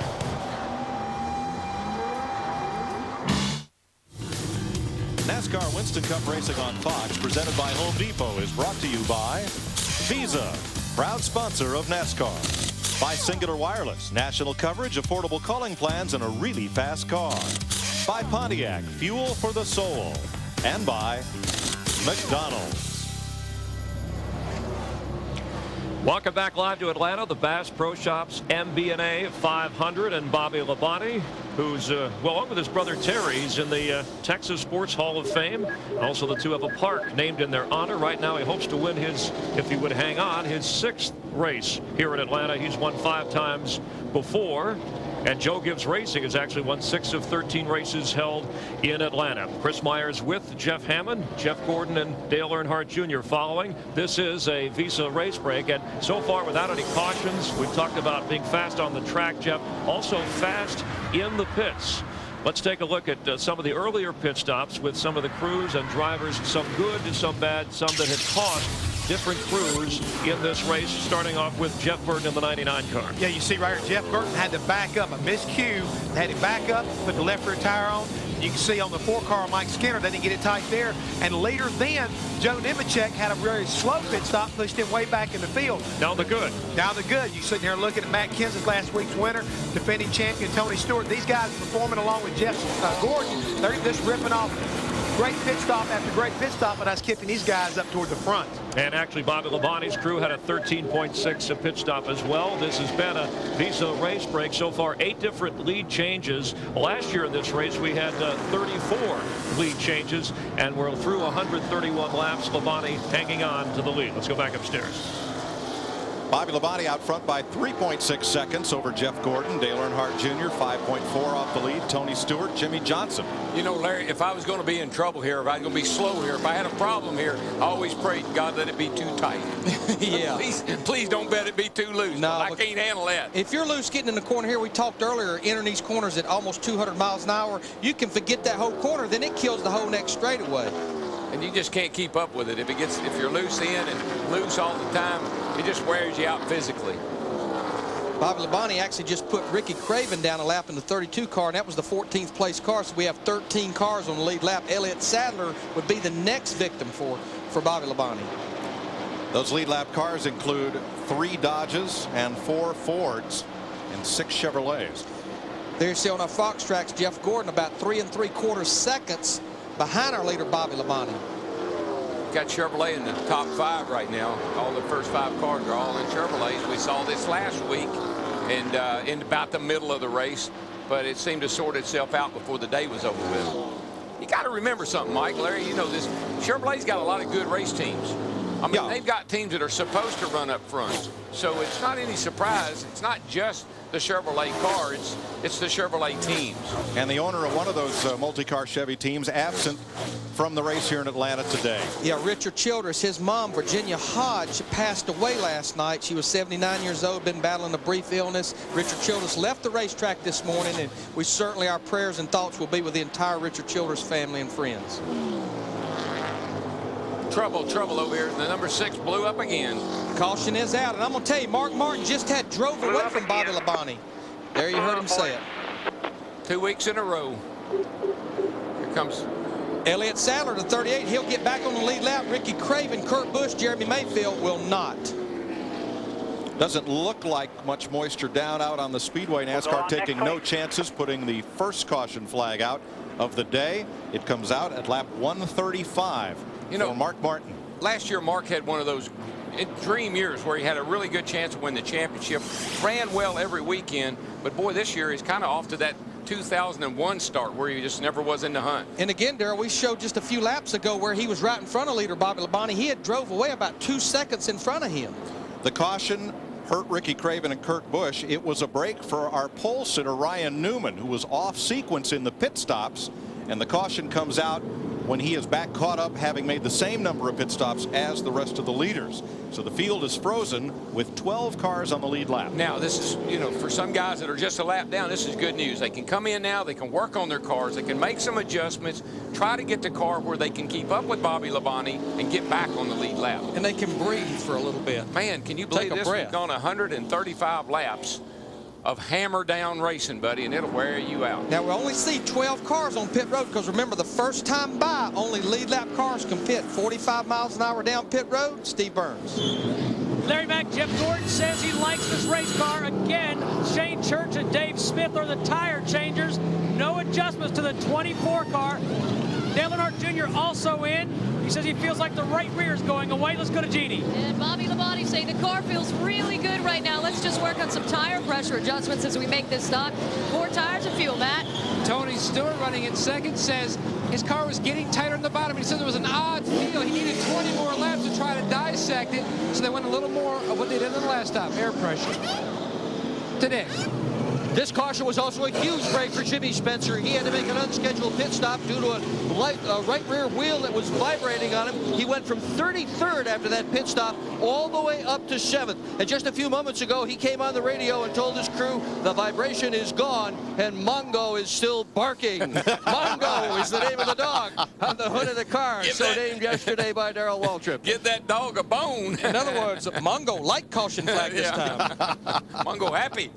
Tail wagging. If you don't know, Mongo was the character played by Alex Karras in the great comedy Blazing Saddles. There you see our race off pit road. Man came in leading, went out leading. Bobby Labonte in the 18 car. And let's see who comes out second. They're a little far behind. Jeff Gordon in the 24. Dale Earnhardt Jr. teammate Tony Stewart and the remainder of the field. So we get to catch our breath for the first time today. First caution flag is out here in Atlanta.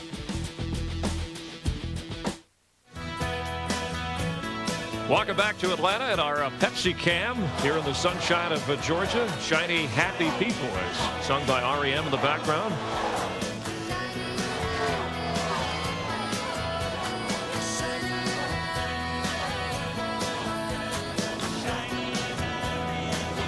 We'll get to the Crank It Up shortly, and welcome back to Atlanta Motor Speedway. This is a Visa Race Break along with Jeff Hammond. Chris Myers here in the Hollywood Hotel, and our first caution has allowed the pole sitter, Ryan Newman, to get his lap back. And the pole sitter has won only one of the last 25 races here in Atlanta. That happened to be Bobby Labonte back in '96. He's currently our leader, but good news for Newman, who has a fast car. He definitely has a fast car, but right now what he's got to do is try to figure out what can he do as far as keep him going back another lap down. He got a real lucky break. He short pitted. He stayed in front of the leaders. Now he's got a chance to try to work on that car some more and get himself back up the front, just like he did last week at Las Vegas. And Darrell and Larry have talked about the wear and tear without the cautions, the speed at which we're going here. Will we see this take a toll over the next few laps or so? If it's going to happen, it'll happen, you know, at the latter part of the race, because they've been really running hard, and sustained RPM are usually what happens to these engines. It might have been what happened to Mark Martin.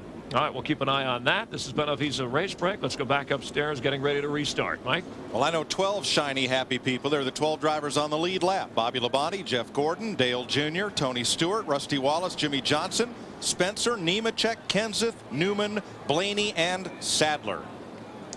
There you see the Fox tracks, about 60 miles an hour. That's what the pace car brings them down to the start-finish line. There's 12 happy people. How about if we make millions of people happy by doing Shutting what? up. We'll shut up. And crank it up. Green, green, green.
Coming around to complete lap 143, Bobby Labonte, Jeff Gordon, Dale Earnhardt Jr., Tony Stewart, Jimmy Johnson. 5 Chevrolets out front. Kyle Petty returns to the race after changing a sway bar and fuel pump. You know, I got friends at home. Stacy Harvey comes to mind. They got surround sound, like we said, got it for Christmas. Normal people, you know, and they love that Crank It Up.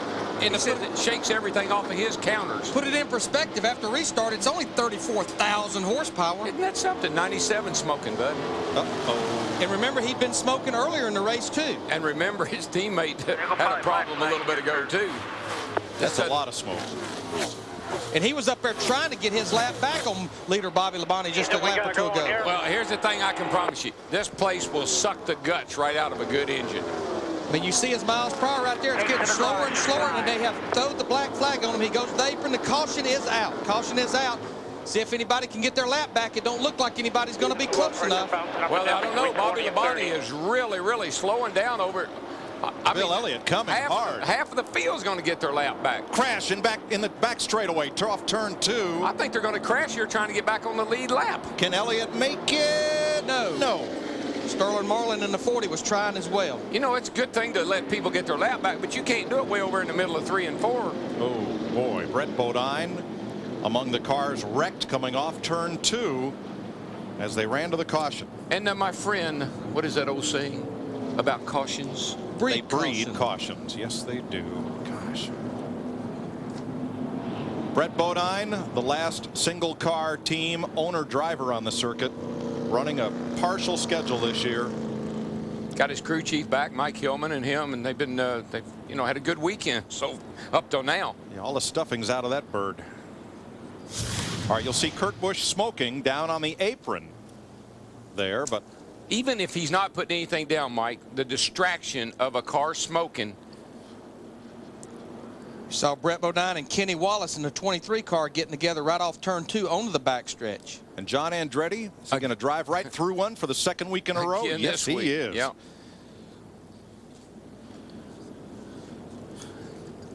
The 97 is down on the apron. I gotta think, I almost gotta believe that those guys were reacting to the smoke rather than getting in something. Let's see what Kenny Wallace's onboard camera shows. A lot of glare. See, he saw the smoke. He's out of the throttle. He says, okay, that guy's smoking.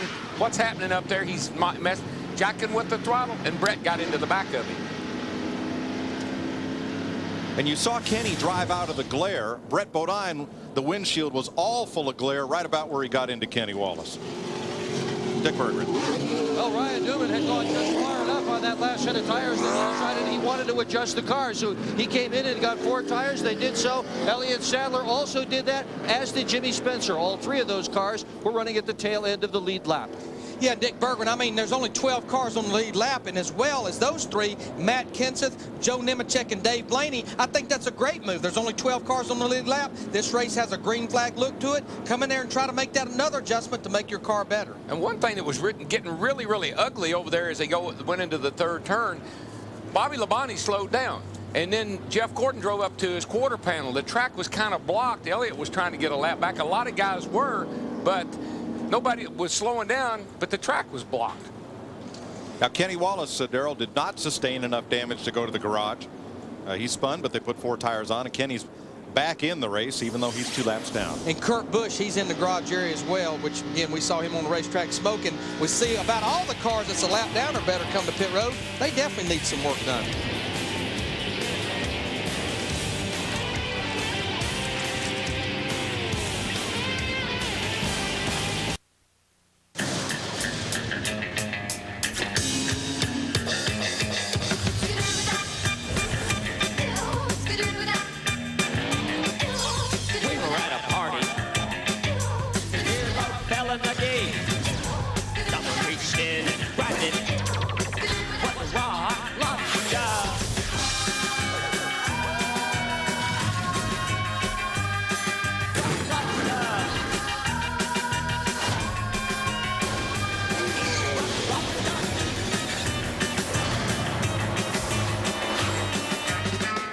B-52s, another great Georgia band, and some of our friends under caution at 149 laps in this race. Atlanta Motor Speedway, there are the Terra condos outside turn 4, a scene from our Bud aerial coverage. Quite a facility now, with the condos and all the improvements that have been made here over the last few years. It's a very impressive place. Got an airport right here behind the racetrack, so you can fly right in, drive over to the races. I think the only thing that's kept this track from having sellout crowds is traffic, and they're building what looks like an 8-lane road from I-75 straight across Route 20 here to the Speedway. That should solve that. That would fix that problem. You bet. Steve Burns. Mike, the caution on lap 134 was a big break for Dale Earnhardt Jr. He had gotten very loose, so they put some air pressure back in that right front tire. Then he and his spotter, Ty Norris, had a bit of a disagreement on where to run. Norris wanted him to run the bottom. Jr. said, I want to run the top. And he said, let me tell you, my daddy said, if I can touch it, I'm in charge of it. So just trust me on that. In that case, it being the steering wheel. He said, tell the 24 I'm coming. The car is good right now. Let's go to Matt. Well, Mike, under this caution, Tony Stewart came on the radio and said to his team, what is Bobby Labonte's channel? As Jimmy Makar is already working pit road, doing some public relations with other teams, Tony wanted to inquire to his teammate. He switched over and said, Bobby, what in the world were you thinking letting those guys try to get their laps back? It created a heck of a traffic jam back here. He said, they don't do that for us. He says, okay, won't do it again. Message delivered. Jeannie Zelasco. Well, if you can't see, it's kind of hard to drive, and that was Rusty Wallace's complaint during that last pit stop. He was feeling the time crunch in the pits all day, and he wanted NASCAR to let an extra guy go over the wall to grab the tearaway, and the official nearby said, hey, it's way too early for that, so the jackman had to do it. Rusty still chewing on that one. Mark Martin and Kurt Busch have both dropped out with engine problems. Both drive for Jack Roush. Jimmy Fennig is Kurt Busch's crew chief. What's going on with the motors? I don't know what happened to Mark's, but it looks like we busted a piston or something. Probably won't know till we get back to the shop and take a look at it, but it was a rough day for the boys. We just hope this is not like Talladega last October, where all the Hendrick motors failed and it was all the same symptom. To Jeff Hammond.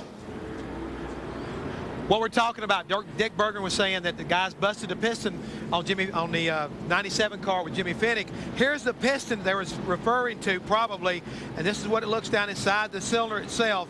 More than likely, because of these high RPMs, they probably had a drop valve or something and went down and maybe tagged that piston, and sometimes that will crack it right here where you see these rings. This is where the clearance is cut for the valve to come into, and sometimes they'll crack right in here. When that happens right there, it allows the oil to come up from inside the engine up into the cylinder area. That makes the engine smoke, and that smoke goes out through the exhaust, and that's what you see coming back out through the exhaust pipes right there. And this is what we got going on here today at our Ford Cutaway engine.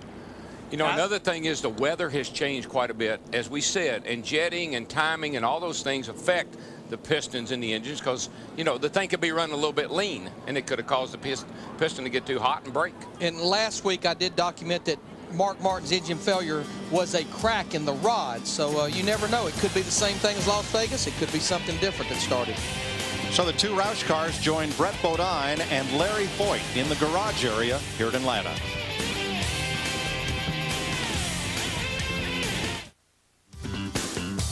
NASCAR on Fox, presented by Home Depot, is brought to you by Budweiser. The best things in life are the things that are true. Budweiser.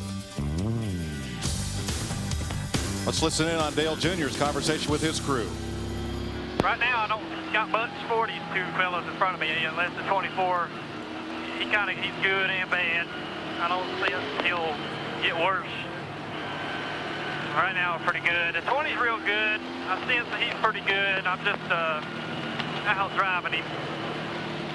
From now on back, I think we got him covered. What he means by it when he says he's out driving him is just means he's driving harder than Tony is right now. I believe that's what he's referring to. Labonte, Gordon, Earnhardt Jr., Stewart, Johnson, Wallace, and Newman of the 12 cars on the lead lap as we restart to begin lap 155. And a bunch of cars trying to get up there and get their lap back, including Bill Elliott in the 9, Sterling Martin in the 40 car. Well, everybody, it's kind of like desperation for a lot of these guys. I mean, you got to do things right now. This is the closest to the leader you've been in quite some time, except when he lapped you, and you don't want that to happen again. So you want to try to get back on the lead lap if you can. Dale Jr. on the bottom takes second, and here brings Stewart with him. And right now, you're kind of hoping there'd be a caution. If you're lap down, you just hope it's not you. Because let me tell you, when you run this fast, this close together, you are very, very tense. We went 135 laps caution-free and then 2 quick cautions within 10 laps, both for engines in Roush Fords. Jeannie?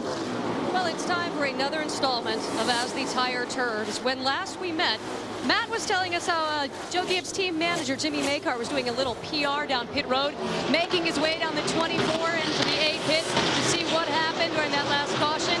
The general consensus, guys, forget about it. If everybody's going to whine, we're not going to slow down anymore. No one gets a lap back. Well, I got to tell you, that's the way if I was the car owner and I was the crew chief and my driver started slowing down on the back straightaway to let 15, 20 cars get their lap back, I'd be unhappy about that. I can see coming to the line, somebody right on your bumper, slowing down, maybe letting that guy go. But for Pete's sake, you just slapped all these guys. What do you want to give it back to them for? Right. We'll worry about a favor when we need a favor. Yeah.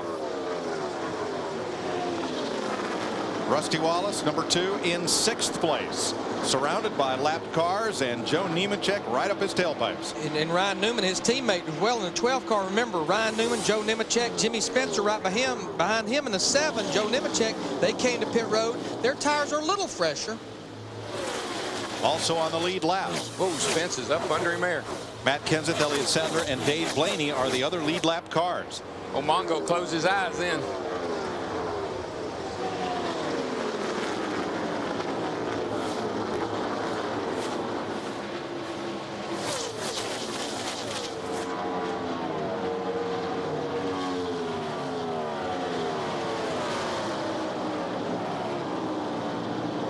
Field's starting to get strung out a little bit right now. See some side-by-side racing, like right there with Joe Nemechek and Sterling Marlin and Ryan Newman, but for the most part, it's starting to string out here. We've been back racing about 5 or 6 laps. Yeah, and it doesn't take very long, Larry. I mean, the lead cars are up there running 30-50, and these guys back here a lap or two down are running 31-50. So a second difference in their lap times doesn't take long to string things out. Johnny Benson, the 10 in the midst of that, but he is 1 lap down. The first 135 laps of this race were run under green, and that allowed all but the first 12 cars to get a lap back. And we have get a lap down, excuse me. We have a 12 cars that's 1 lap down.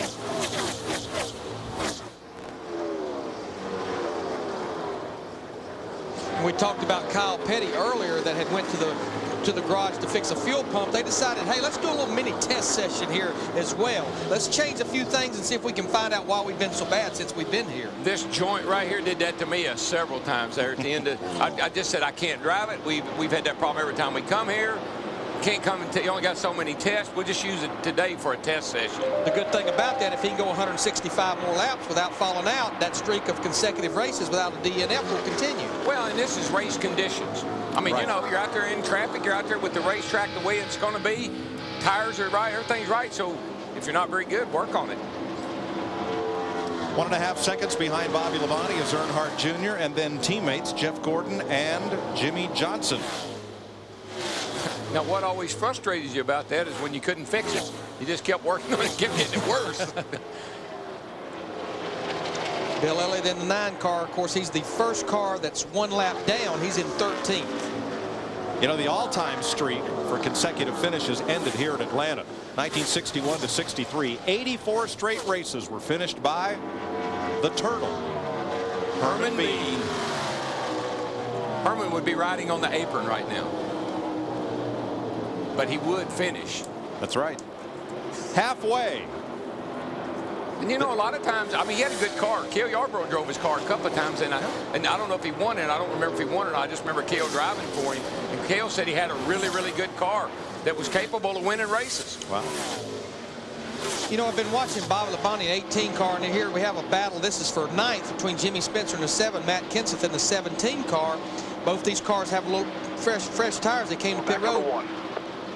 But when I look at Bobby Labonte, the 18 car, the one thing that Michael McSwain, his crew chief, told me, said, every race we've been to this year, we are showing up with a brand new race car. It's been a while since this organization was building a lot of new cars. The timing was right to do it with all the new bodies. He said, we've brought a brand new race car every week. Larry, every time that you change crew chiefs, it costs the car owner $1 million. Because he wants something different. He walks in and he says, I don't know how in the world the man ever drove this car. We got to build all new cars. Rusty Wallace coming after Tony Stewart for 5th place. Well, you know, Rusty, if he can stay on top of what the track's doing today, he's got a fast car. He knows how to win races. He's got that experience. If he can keep the car adjusted where it doesn't get loose, he's got a shot at winning this race today. Where he really beat Tony. Got one smoking down the back. Is that Bill? Bill Elliott. Yeah, it is.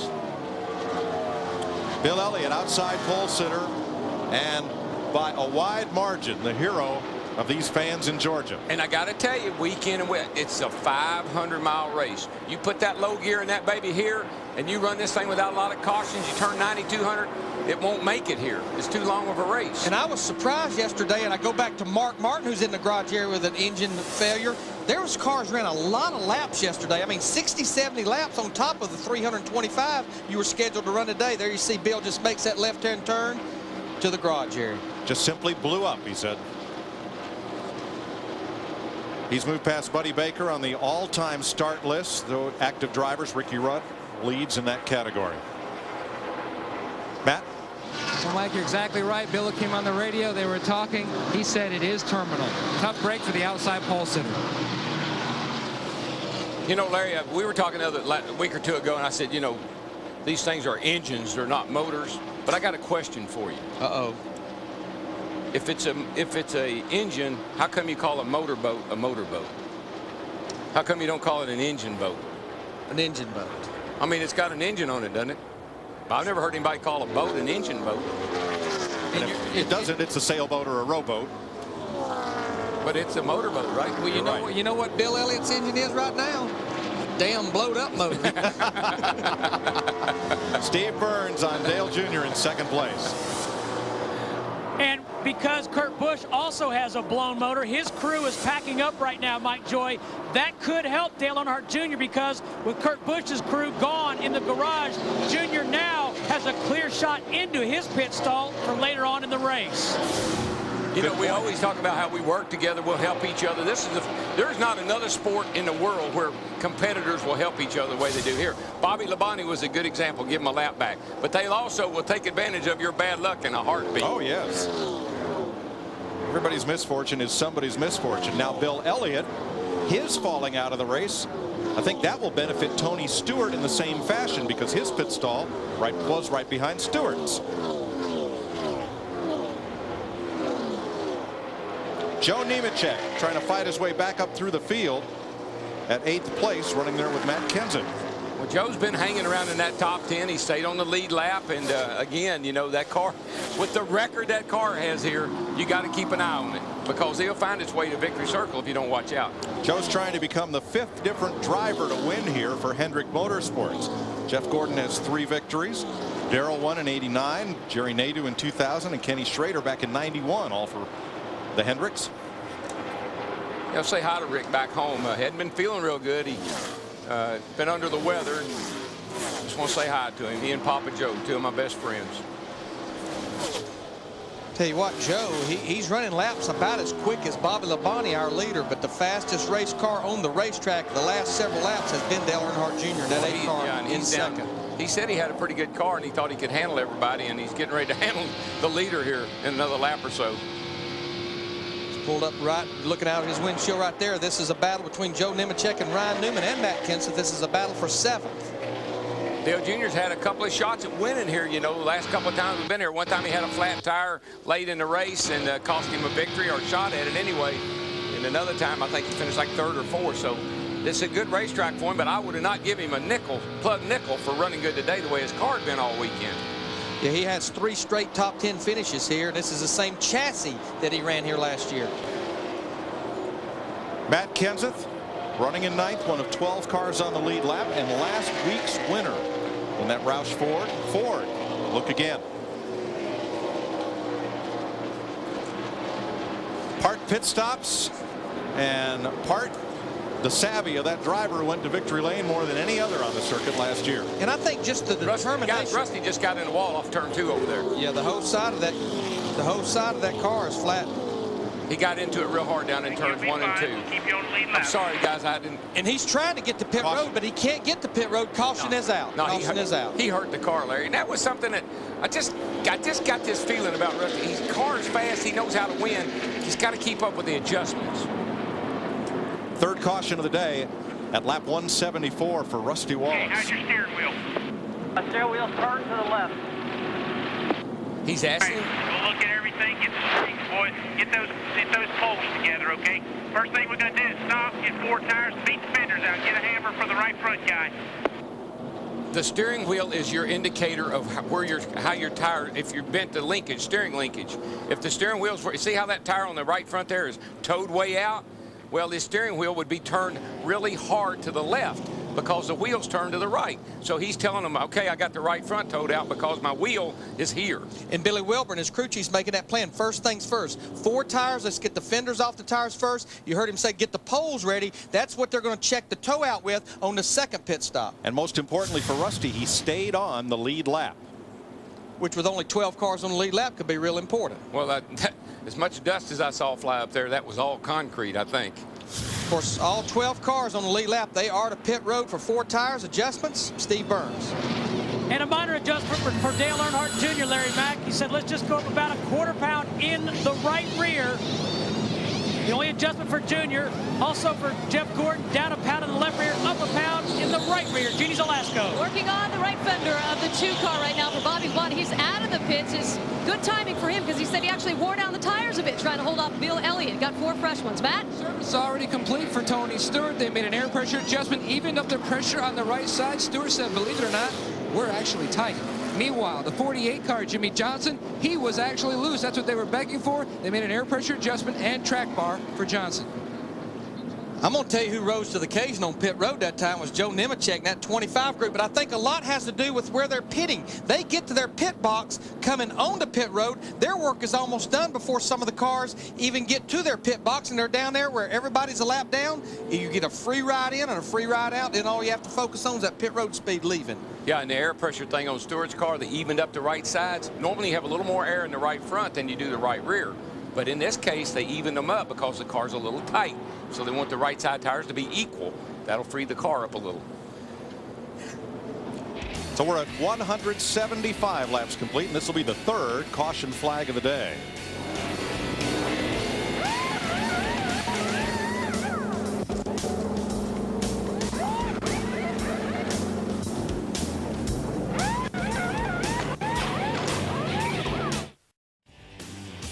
Here's a look at the leaders as they come around for the restart. Still 12 cars on the lead lap. We're back under green at lap 179. Right at 60 miles an hour when the pace car dropped them off. Start finish line 130 miles an hour, getting up to speed in high gear. 157, 58 miles per hour off into turn 1. And the speed still building as they get up to speed. Now Rusty Wallace finished his pit stop, but he is half a lap down to the field. But he made 3 pit stops. It appears he has his 4 fresh tires, and they did work on that toe out to get it back corrected. And he's still on the lead lap, so you know, assuming they got it pretty good for him, he might be all right. Looks like he hit that thing awfully hard, though. He definitely would be somebody that would love to have a caution here quick where he can get caught back up.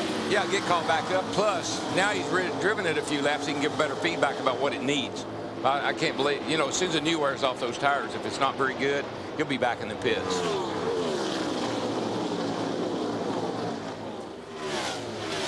And of course, the way I see it, there's going to be another caution here right away because these guys are all over each other.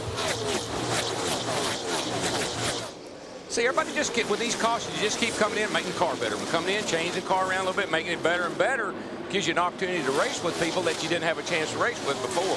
I'm telling you what, talking about racing, not only did Joe Nemechek in that 25 car win the race off pit road, he's all over his teammate right now for 2nd place. Gordon's running the low line. Joe Nemechek's running about a lane up at both ends of the racetrack.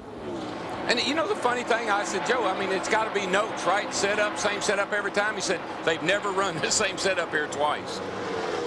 There you see Joe Nemechek from 6th to 3rd on pit road. Steve Burns, what's going on with those boys? Well, Larry Mack, you're right. They had a great pit stop, 14.06 seconds. Now, just before the caution came out, Joe said I'm a little snug, so they took a round to bite out and put a half a pound in that right rear tire. Sounds like this old racetrack's tightening up now. Yeah, the front end starting to lose that grip. Yeah, as you try to run the bottom, you want to get down into the bottom of the racetrack. It gets slick down there, and you got to get it where it'll turn. All right, Rusty Wallace now, he's almost a half a lap down. He has 4 fresh tires. And remember, they made several pit stops during that caution to get that toe out corrected. There, he's running a 31.7, and the leaders are at a 30.50. So he's not in real good shape.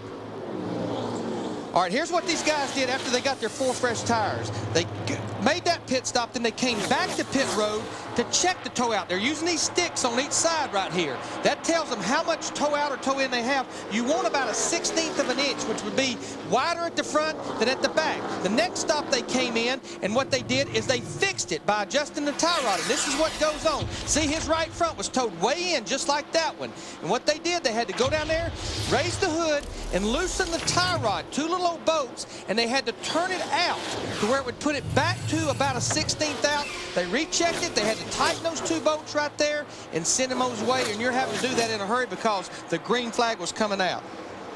Jeannie, how's it working for Rusty now? Well, not as great as he would have liked, guys. It's still towed out about a 1/4 inch. So as you can imagine at this moment, crew chief Bill Wilburn is praying for a caution. Smoker in turn one. He may get his wish. Straightaway going into one. A lot of smoke from Kenny Schrader. Clean about oil. Caution is out. That is the break Rusty Wallace needs right there. I think he was screaming on. Did you hear that? Complain about oil. Complain about it. I don't know. Just complain about it. Do something. No, the cars are down here in 3 and 4, and it happened down here in 1 and 2, and it's a complaint about oil. They ain't even married yet. Now, nobody else was close enough to get their lap back. There you see Kenny Schrader, the 49 cars. He brings our 4th caution out. But, Larry, when you hit the wall as hard as Rusty did, I was looking at it. You're going to bend a ball joint. You're going to bend some stuff underneath there that is going to keep that car from driving real good. They might get it better, but it's not going to be right. This is the 4th engine to go today. 2 Fords, Mark Martin and Kurt Busch, 2 Dodges, Bill Elliott and Ken Schrader. Too much gear, too much RPM, sustained. This joint here it just, like I said, it sucks them apart. We haven't seen such a spate of engine failures in quite a while. No, we haven't. I think that's maybe the guys have gotten overconfident. A lot of them ran an awful lot of practice laps. We haven't really seen a lot of failures. Things might change a little bit when we get to Darlington. Mark Martin ran over 76 laps in that extended practice session yesterday. If I was the engine guy, I'd be worried about that. And we've run 9 laps since we went back racing. Looks like all the leaders will come to pit road except Dale Earnhardt Jr. in the 8. He stays out. And I believe he's the only one that stays out that's on the lead lap. Steve? Well, Jeff Gordon said his car's too loose, Mike. He says, I'm better on the long runs. They had talked about dropping the track bar on Jeff Gordon's Chevrolet. Let's go to Jeannie. Bobby Labonte making his way in for 4 more fresh tires. A little frustration as he was making his way into the pit. Matt? And service complete for Tony Stewart. No adjustments. Jimmy Spencer and that group in the 7 car, they were not in their pit box. They had to back him up, so he's pretty much going to go out dead last of the lead lap cars, other than it looks like maybe Dave Blaney. Pretty crowded down at that end of the pit road there, Larry. All the good cars are right down there together. A little harder to get in, get out. And again, this is a break for Rusty Wallace, because not only does he stay on the lead lap, does that overflow, a little bit of fuel overflow on the rear, but they get to restring that car and try to get a little closer. Yeah, they got the poles out there. They're measuring that toe out, and there you see him adjusting the tie rod. Plenty of time here. That's the good thing about a 1.5 mile racetrack. You have plenty of time. Spotters telling them, I'm sure, where the pace car's at. Dick Bergeron on Rusty's teammate. Ryan Newman went from 7th to 4th on that round of pit stops, Mike, and the way he did it, Matt Borland called for just outside tires. Changing just 2 tires, gave him a quicker pit stop. They passed 3 cars right here in the pits. Now, if you're Dale Jr., why would you not pit? I think he's going to regret not pitting, because all those other 11 cars are going to have fresh tires right on his tail. Only thing I can figure out is his teammates behind him maybe wanted him to get his lap back. I mean, with only 12 cars on the lead lap, 11 cars pitting, I even question the 2 right side tires this early in the race. I agree, Larry. We are trolling under caution at 187 laps in the Bass Pro Shops MBNA 500 at Atlanta.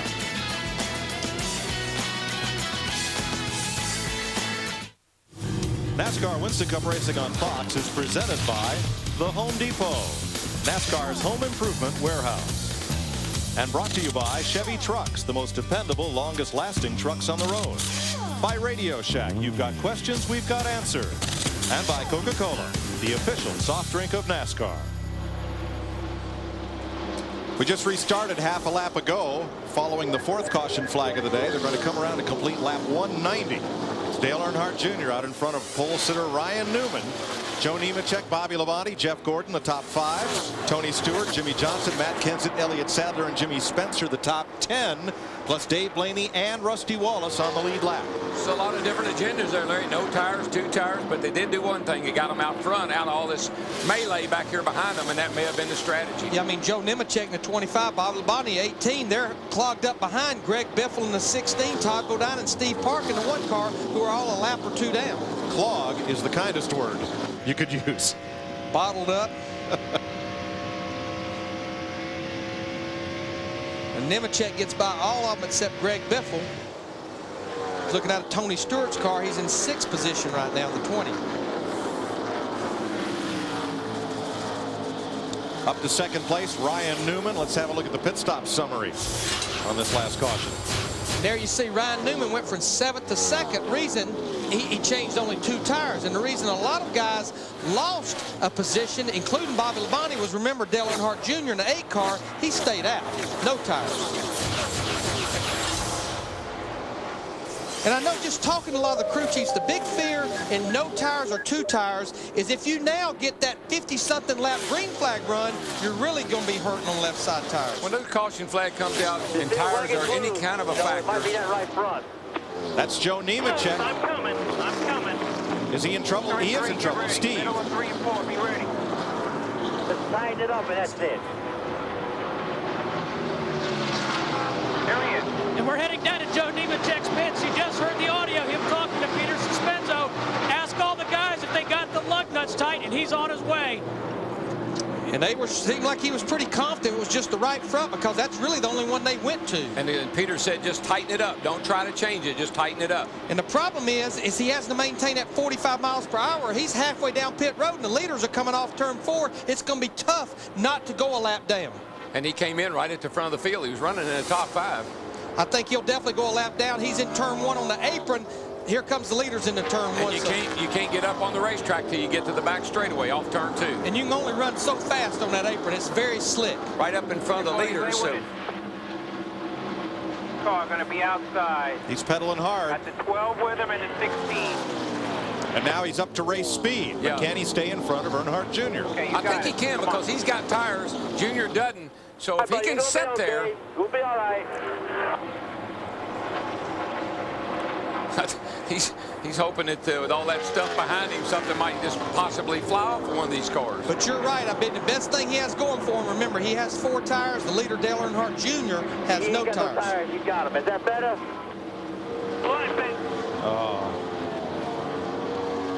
When you don't get all those lugs tight, well, this is a game of making the fewest mistakes. Yeah, it is. And you never want to beat yourself. I've told my guys that over and over again.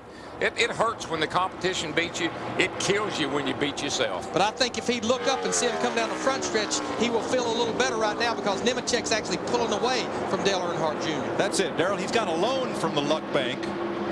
yeah. And it might, they might end up okay. Yeah, he could. He's out there, and he's out front by himself, clean air.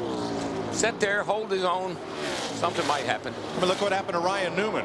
Oh, Came in early, changed tires, went through 2 complete green flag runs, off sequence of pit stops, and then a caution saved him. As long as you've got a fast race car, you still got a chance. And Nemechek has that. There he is out in front of leader Dale Earnhardt Jr. And inching away, he's pulling off at about, he's 30.48. Junior's all the way up to 31.0, so he's got a little bit quicker car. I tell you what, give a call to that car right behind Ryan Newman, Greg Biffle in the 16 car. Now, he has 4 fresh tires, but he's up there only 1 lap down. He, like Joe Nemechek, he'd love to see a caution flag right now. Maybe he can get his lap back. And Biffle was the loneliest man in Las Vegas, missed the show. Not enough provisional points. Dick on Art Olson. Well, Ryan Newman's troubles continue, Mike. Right now, they believe that they have a power steering problem. On the last pit stop, they took a look on pit road. There were just 2 drops of fluid there. And Newman has discussed with his crew chief, Matt Borland, whether they should take a long pit stop and top that power steering fluid off so they can make it to the end. The nose of the car has been light for much of the race. Perhaps that's the problem. Yeah, but Newman is built like an NFL lineman. If there's one driver out there who has the physical strength to manhandle a car that's not steering, it is likely this young fella. Yeah, and even though there's a lot of turn, you're in the turn a long time, it's not like you're being at Bristol or somewhere where you got to really yank that thing hard left. You can't nurse it a little bit. He lists eBay as one of his hobbies. I wonder if he's been bidding on the parts from Hammond's cutaway car. That was a full car when we started the season. It's getting smaller every week. I tell you right now, this group right here, Ryan Newman and our leader Dale Earnhardt Jr., they're running 31.40s and 50s, but no Joe Nemechek out there trying to make his lap up. He's running in 31 teens and 20s. Matt? Well, Mike, Dale Earnhardt Jr. is a big fan of the internet, and so are a lot of his race fans. In fact, back in January of 2002, a bunch of Junior's fans, led by Sonia Clay from California, came up with the idea, let's form a non-profit organization, a charity of sorts, to give to different racing charities. They call themselves the Dale Junior Pit Board. And what they do, there's a finishing position, 1 through 43, that corresponds with a charity. If Junior finishes third, they have a charity for that. If he finishes 43rd, there's a charity for that. And if he wins, that's even better. Last year, they gave over $27,000 in pledges. This year, they're already up over $11,000. Big gainers this year, $2,000 for the Faison School for Autism, where Hermie Sadler's daughter Haley attends, also the Victory Junction game camp. And guess what? If Junior finishes right where he is today, it's going to go to one of his favorite charities, the Humane Society of Charlotte. That's where he got 2 of his 3 cats. His first cat came from the Humane Society in New Hampshire. His name, Buddy Love. Here's some close company. Now, let me tell you, we talk about cautions breed cautions. Let me show you why. If you look at the screen here, you see the one car coming down low. He's coming off at turn 4 down here. And as he comes off the corner, the car picks up a little push and right into the left rear of Mongo. Oh, don't make Mongo mad. Mongo had to really pull his tail in there to keep from getting it knocked off. Mad Dog, no biscuit. And now in real time, wow. it's ugly. But now, how is that different from last week when Steve's car washed up and got into Dale Jarrett? Well, you got more banking here. You got a little bit different situation. Last week the track was pretty flat. And, you know, coming off the corner there, you got a little bit better control than you do right in the middle of the corner like we saw last week. And I tell you, when you come off the corner here, like off turn 4, it's like running into a funnel. You can go from 4 grooves wide down to about 1 groove wide. This is the 3rd place battle. Bobby Labonte trying to scramble his way back to the front on a track where he has won 5 times, all for Joe Gibbs Racing. Working the pole sitter, Ryan Newman. And taking 3rd place. Labonte is one of only 3 drivers to win on both the new configuration and the old Atlanta track. The others, Dale Earnhardt and Jeff Gordon.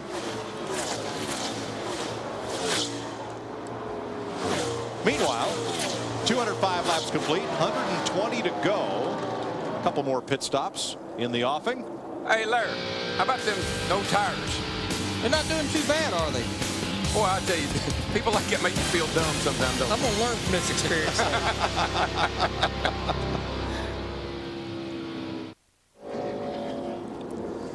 Welcome back to Atlanta, where Joe Nemechek has paid off his loan at the Luck Bank. He's a member in good standing now. Because? Hood's up on 12. They're going to add a little... But remember, he had a power steering problem, fluid, Dick Berggren. Are they going to work on it? They can fix it. Well, that's what they're doing right now. They're trying to fix the power steering. What they've done is just pour some fluid into the power steering unit. Well, this is difficult, though. He's sitting here, and they were worried about whether this engine would refire because it was hot. But he has refired the engine. Hood going back down on Ryan Newman's car. He should wind up the last car on the lead lap with hopefully that power steering fixed. And maybe they really got the chassis dialed in. They've been working on that all day long. That'll put him back to 12th place, Dick. The reason we're under caution is Jamie McMurray had a right rear tire go down, and the cloud of smoke made it look like he might have been the 3rd Dodge driver to lose an engine today. Such is not the case. They replaced the tire, and he's back out. That's what when I looked over and he was just smoking like crazy, I said, "Uh-oh, engine failure." But how much interest do you think we can charge at the Luck Bank? Well, I don't know, but I know you can get overdrawn in a real quick. That's right. You can use it all up in one afternoon. Tell you, we talked about Ryan Newman in the 12 car. He'll be the last car on the lead lap. Rusty Wallace, they keep getting that car better and better from the wreck he had where he hit the wall earlier. Show you some of the lap down cars. Pit stops here were the lead lap cars as they came onto pit road.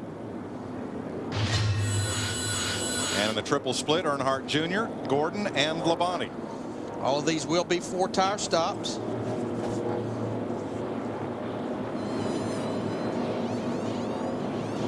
Now Tony Stewart is pitted up the lane. You're going to see him come out right alongside Gordon. Here comes Gordon, top of your screen. I tell you, Jeff's bad qualifying runs has hurt his pit selection. I think it's hurting him getting on off of pit road. Tell you what, that was awfully close with Tony Stewart in the 20 and his teammate Bob Labonte in the green 18 car. Matt? Well, Mike, a 13.7-second stop for Stewart. He says the car just takes a little bit longer to come in, but once it comes in, it starts to come around. He says it's a little bit free at the beginning, but he really hated to mess with it. He didn't want to take a chance on messing up the car set. It feels like it's pretty decent. To Jeff. Right now, what we just saw Ryan Newman come in to do, he came in and put fluid in the power steering pump. Here's the reservoir right here. They took the top off. They filled fluid up here.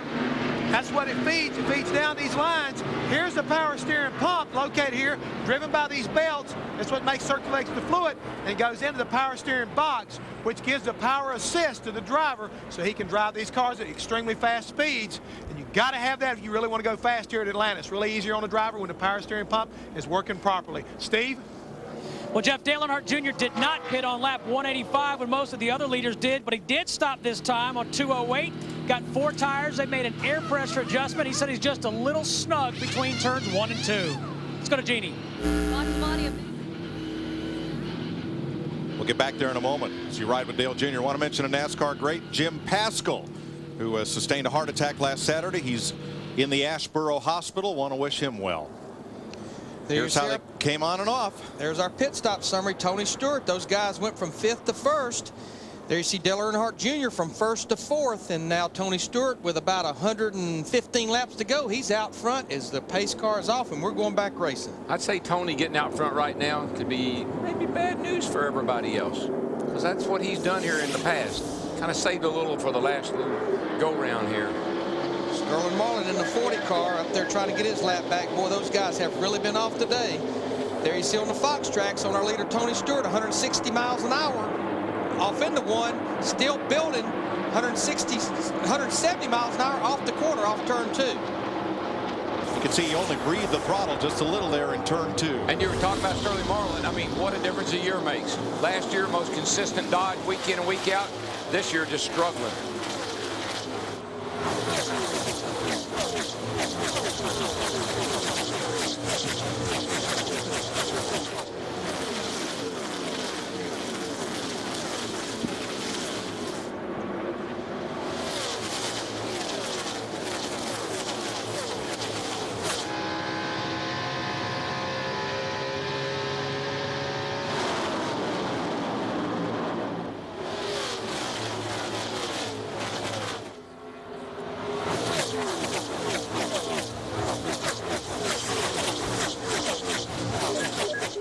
With Johnny Benson in the 10 car out there on the inside of Jeff Gordon. He's a lap down. He's up there as well as Greg Biffle in the 16 and Sterling Marlin in the 40 we talked about. These guys would love to see that caution flag get back on the lead lap here with just a little over 100 laps to go. Darlington next Sunday. Jimmy Johnson, Dale Jr. there. And Bobby Labonte battle. Now all of this is because Tony Stewart made a excuse me, pardon me, out of my way move, rocketing out of his pit stall to get that track position. Well, boy, I tell you, talking about trying to get track position on the racetrack, Jimmy Johnson in the 48 car, he pulled to the bottom of Dale Earnhardt Jr. the 8, but he gets bottleneck coming off turn 2 here, and Dale Earnhardt Jr. is going to get the position back. That is a battle for 3rd. Anytime you can get that race car out front, regardless of where you do it, on the racetrack or on pit road out there in that clean air, it's going to like it. Yeah, and especially if you've got a car that's as fast as his is. It's just a whole lot. It's not, there's not anything in front of you, and that's a good feeling. You can run your own line. You can kind of do your own thing. Don't have to worry. 12 cars on the lead lap, and Dave Blaney, who was 11th before the caution, has made his way up to 6th place as he works around Greg Biffle, who's a lap down.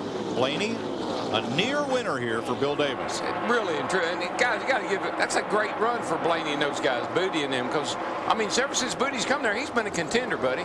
We've talked about it before. Have that Penske Jasper power, just like the 12 and the 2 car. Even though this is a Ford, it's a Ford engine. Still comes out of the same shop as Rusty Wallace and Ryan Newman's. There's another guy back there that's kind of lurking in the background. The 17 car, Matt Kenseth. He hadn't been too far out of the hunt all day either. Climbing his way up through the field, now to 7th place. Last week's winner in Vegas. Now, a little more on Blaney. The question's been raised on the internet and elsewhere whether Blaney's strong runs this season are due to the fact that last year's Penske Jasper Fords, now all those engines go to the Jasper team. The Penske team switched to Dodge. But can you believe that Dave Blaney's getting any better engines this year than what he got last year? No, I don't think so. I mean, I think these teams all have good engines. The difference in what they call a good one and a bad one is only 10 or 12 horsepower. And when you're talking about 800, that's a very small percentage. So I don't see that being the factor. I see the better team, better organized, Booty doing a good job, working with Blaney. I think that's the huge difference. Bobby Labonte is in 5th place after leading a good part of this race. He was out front for 131 laps. Here's Jeannie. And he is a man still very much on a mission, knowing exactly what he wanted when he came into his pit stop, asked for a round to bite out, checked on the air pressure adjustments, got him to the front tires. Now, Bobby told this team he wanted to leave Las Vegas top 15, mission accomplished. He said, by the time we leave Atlanta, I want to be top 10. So far, so good. He is 2 seconds off the lead. Jimmy Johnson hounding Dale Jr. That's for 3rd place. Here's the thing. If you think you can, you can. If you think you can't, you can't. Now Sterling Marlin there in the 40 is the first car 1 lap down. In 13th place, he would like to stay in touch with Tony Stewart so that if a caution comes out, he might get a lap back. Steve? And Mike, just to follow up on Larry Mack's comments about Sterling struggling in that 40 car, crew chief Lee McCall told me this morning that's a brand new race car. It's never been tested. They've been fighting it all weekend. 1 lap in practice they were loose, tight the next lap. This morning they changed 4 shocks, 4 springs, track bar, and both A-frames. All that is, that's a product of aero imbalance. He's either not got enough on the front or he's not got enough on the rear, but the car is out of balance. And a car like that will absolutely drive the driver and the crew chief crazy. I know, that's what's wrong with me. Tony Stewart has been caught by Jeff Gordon, and Jeff drops to the bottom. Tony's had success in the high lane, but gosh, it looks like Tony just let him go. It's just a little early yet. Got to make another stop here, and I think Tony's just using his head right now. Got a wave? How about it, buddy? Well, I mean, these two guys know, and boy, Darrell, we're driving off into turn 1. It's getting late in the afternoon. This is terrible here, that sun blinding right in your eyes. Yeah, even though we got tear-offs on the windshield, this is one of the worst racetracks. You know, Larry, they used to have pine trees around this racetrack, especially down in turns what we used to be 3 and 4, now turn 1, to keep the sun out of your eyes. Here they come down the front stretch right now. Look at it here, Darrell. This is what these guys see as they drive down the front stretch into turn 1. Well, you can see what you see on the right is a whole lot different than what the drivers are. It's pretty clear over there where the tear-offs are. But a long time ago, we didn't have the luxury of having those tear-offs, and that was pretty difficult. First time Jeff Gordon has led since lap 68. Here's Matt in Tony's pit. Well, Mike, remember what we told you during the round of pit stops. Tony Stewart said it takes a while for his race car to come in.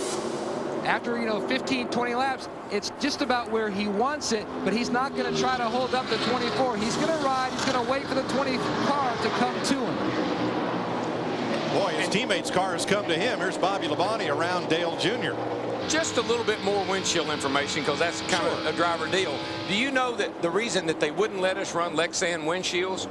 Because they thought we could cut them and trim them down and close the windshield opening or move the roof A-post around or something. And they thought you couldn't do that with a stock safety glass windshield. And we were taking the windshields to the glass cutter and cutting them down anyway. And you didn't know Hammond was doing that, did you? No, I didn't know it. Now, that was Junior's car. How many did you take? How many did you get back in one piece? Well, you had to, they gave you a case of them, so you could break a couple of them. It didn't make that much difference. We definitely would break a couple of them. They were very, very tough to cut, wasn't they, Jeff Hammond? Yes, they were, Larry McReynolds. And but Darrell, well, the way I remember it, I thought that you called me one night and said, I had a dream, buddy. We need to cut these windshields. I thought that you just kind of conveyed it on down the line to me. That could have very well happened. I tell you, I've hit the wall a number of times, Jeff, and I can't really recall exactly how it happened. Yeah, that's my story, and I'll be sticking to it. But you see what happened to Little Lee that time? Oh, yeah. He got awful loose off that corner right there. He almost wrecked. That's what this racetrack will do to you. You've been up on the wheel. Real tight, Junior. You're getting a little tired. You've been out there all afternoon driving hard. This place here, we saw Matt Kenseth do it in practice. That back end will hop out, and buddy, let me tell you, that'll put you hard in your throat. Now, a little more on how we got to Lexan for the windshields.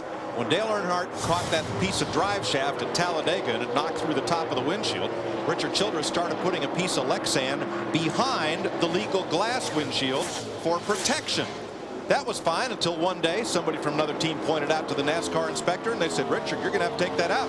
He says, if I'm going to have to take it out, so are the other 25 cars that have it.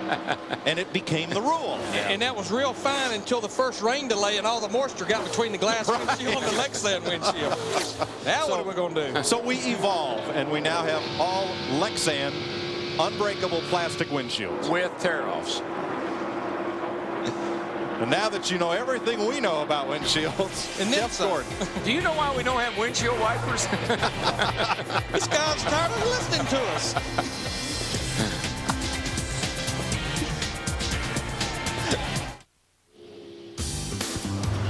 NASCAR on Fox is brought to you by UPS, official delivery company of NASCAR. We want to race the truck. People love the truck. UPS delivers a chance to win 4 tickets to the Daytona 500. Log on to foxsports.com, keyword UPS Racing, the official delivery company of NASCAR. Jeff Gordon with a half-second lead on Bobby Labonte. Jimmy Johnson has taken third from Tony Stewart. Here are the biggest movers today, led by Dale Earnhardt Jr. And Terry Labonte up 19 spots from where he started today. He's up 20. There's some guys back in the field here. You know, even though they're a lap down, they're still running awfully doggone good. And we haven't said a whole lot about them. I mean, you look back here at Johnny Benson's in 13th and Parks in 15th, Ricky Craven's in 16th, Bethel 17th. I mean, there's some guys, and Terry Labonte is in the top 20. He's running 20th, so guys are running pretty good back in the pack. And all of those were cars that got caught a lap down during the first 135 laps of green flag racing that were caution-free. Guessed wrong. That's all that is. They just guessed wrong as to how to start this race. 88 laps to go here at Atlanta Motor Speedway, which vies with its sister track in Texas for the rights to be the fastest track on the circuit.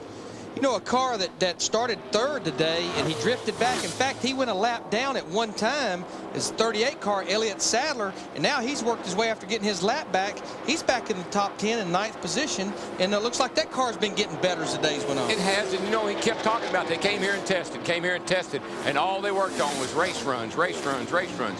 He was looking forward to the race today. Just got off a little slow there, but ever since the beginning, he got called back up. He's been pretty good.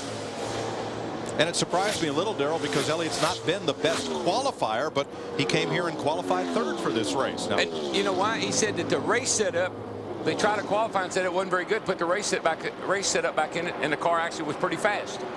Now, we're not going to talk about Lexan, but we're going to talk about windshields. NASCAR has finally given the race teams that extra man, an eighth man to go across the wall to clean the windshield or to pull the tear-off off. And I think this is a little late. You know, normally they would do it about halfway. I guarantee you the guys were complaining, but what NASCAR does is they want to keep as many people off the pit lane as they can. That's another body over the wall. So I kind of know where they're coming from. But as a driver, I would be raising Cain a long time ago about getting somebody in there to help me. let's show you the 1 second lead that Jeff Gordon enjoys over Bobby Labonte.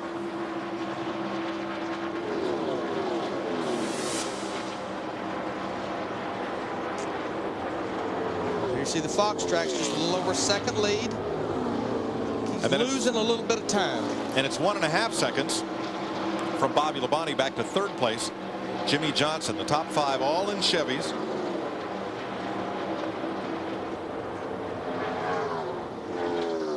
And there's a look at Jimmy, who is 2.9 seconds off the lead.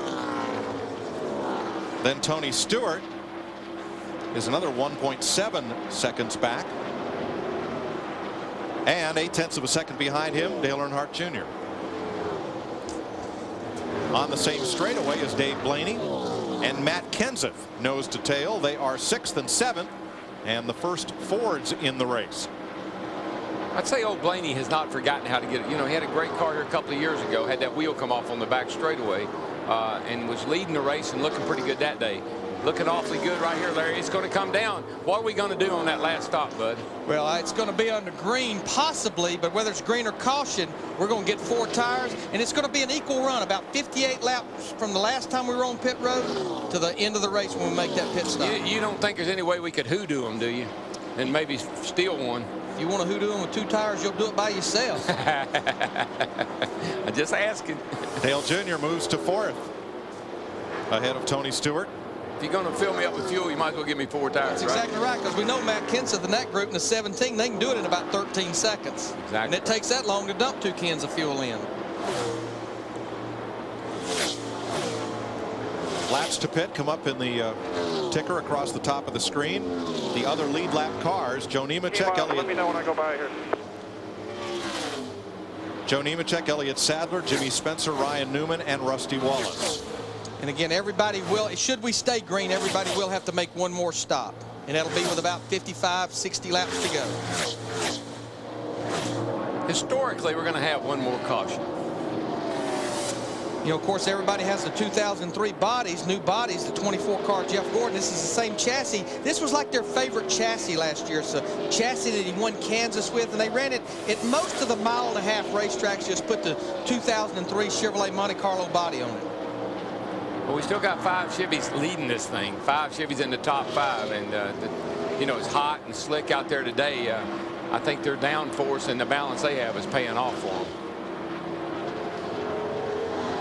If it's paying off here, just wait till we get to that place next week. Ooh. The Lady in Black. Ooh. Darlington, South Carolina. I never understood how you could go to a racetrack and you were supposed to rub the wall. You're not going fast enough. How you know? Because your right side doesn't have any scratches on it. That was part of the plan. Of the top 5, only Jimmy Johnson has not led this race today. Dale Earnhardt Jr. has been out in front for 23 laps. He's currently 4th. Steve? Dale Earnhardt Jr. pitted on lap 208, Mike. They made an air pressure adjustment, which when the run started made him extremely tight. But now he told Tony Eury Jr. and Sr. that the car's getting a lot better in turns 3 and 4. And he said if I run the middle groove, I don't push as much. There you see Dale Earnhardt Jr. 21 laps till he should be on pit road for adjustments, 4 tires, make that final run. Tony Stewart, as you know, he said his car's better on the long haul, and I tell you, he's starting to catch Dale Jr. and he's starting to move up. Let's check on the runner-up. Tony's teammate Bobby Labonte. Jeannie? And it is all about teamwork for the 18 and the 20 guys. The 18 just made a tire swap with the 20. Turns out the Goodyear tire allotment that they were given for this week, the 20 car actually had some of the tires that would run better on the 18 car, and vice versa. The 18 having tires that would be better for the 20. So they just made the swap. And during the next pit stop, the 18 car will have a tire that says 20 on it. Dick? Ryan Newman had an absolutely perfect weekend going until the green flag dropped here. He had led every single practice session, started on the pole. He's had trouble with the chassis all day. They've tried to adjust it, and now the power steering is completely gone. He's just told the crew that he really can't do anything more with the car. He's giving it all it's got, and he's back in 11th spot. A lot of people thought Ryan Newman was going to win today. He's hanging on to the lead lap. Now, the Goodyear tires have codes on them. They got all kinds of different little numbers down there. The tire people, they look at all those codes, A's and B's and 1s and 3s and all the numbers, and they know what that means. And if a car runs really good with a particular set of tires on it, then they go searching for those same code so they can put that same tire back on that car for that last pit stop. Now, Larry, you used to be able to go to the tire truck and go through and pick out your tires, but now NASCAR assigns them out of the truck. You don't get to look at them. They actually have officials there. As here we're seeing this battle for 4th between Tony Stewart, the 20, and Dale Earnhardt Jr. at 8. But yeah, they pass the tires out, and it could be a number of things. It could be the codes. It could be the stagger, the difference between the left side and the right side size. It could even be that spring rate, because that's what the tire is a spring. Me and Buddy Parrott used to go up in the Goodyear truck when we first get to the racetrack. We get there early, and we'd stay up in there all afternoon. And then finally people said, why do they go up in that truck every week? Well, Buddy and Noah Danner, they knew the codes. We'd pick out all of our own tires, and they'd mount them. And everybody said we had special tires. We did, but we picked them ourselves. Well, I'll tell you what, I was going to watch these 2 guys right here racing side by side. They didn't race side by side too long, because that little old yellow car back there, the 17, he was catching them in a hurry while they were doing side by side. Matt Kenseth in the 17. Right, Kenseth has passed Dave Blaney, who remains 7.5 seconds off the lead. And Kenseth working his way toward the front as he did last week in Vegas. And we wasn't rule breakers. That was no rule against that. You can do what you want to. You can pick out your tires if you want to. We knew to. We were rule makers.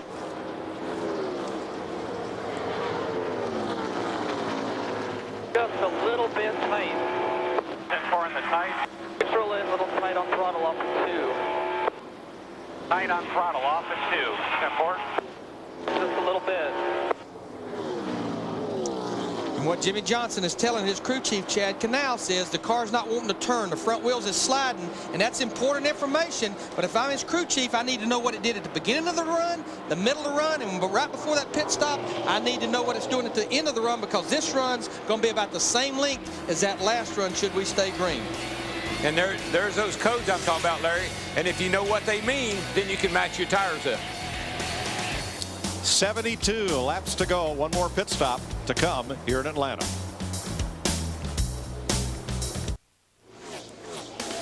Jeff Gordon still leads here in Atlanta. If you missed the secret car earlier today, you can still enter the Be a Grand Marshal for a Day contest. Tune into the first hour next week at Darlington. Look for the secret number on the animated car. Log on to NASCAR.com or FoxSports.com for more details. And that's where you enter to win to be the Grand Marshal next year at Rockingham. Boy, look off into the fourth turn there. The car's coming off that turn. That track has really gotten slick up high. You can see all that dark rubber up there. That baby's really treacherous as you come off turn 4. Here comes last week's winner, Matt Kenseth, in the 17 car. He's zooming in on Dale Earnhardt Jr. That will be a battle for 4th. And you know what? If this comes down to that last green flag pit stop, put my money on that old 17 car. He might be doing that Kurt Busch deal. Here, Chevy, Chevy, Chevy, Chevy. No, I'm thinking something a little different. He is reminding me of David Pearson and the Wood brothers. Oh, yeah. David would run the car as hard as it would go, and he won more races than anybody in NASCAR history except for Richard Petty. And Pearson, though, at the end, he'd be right up there. It'd be part David.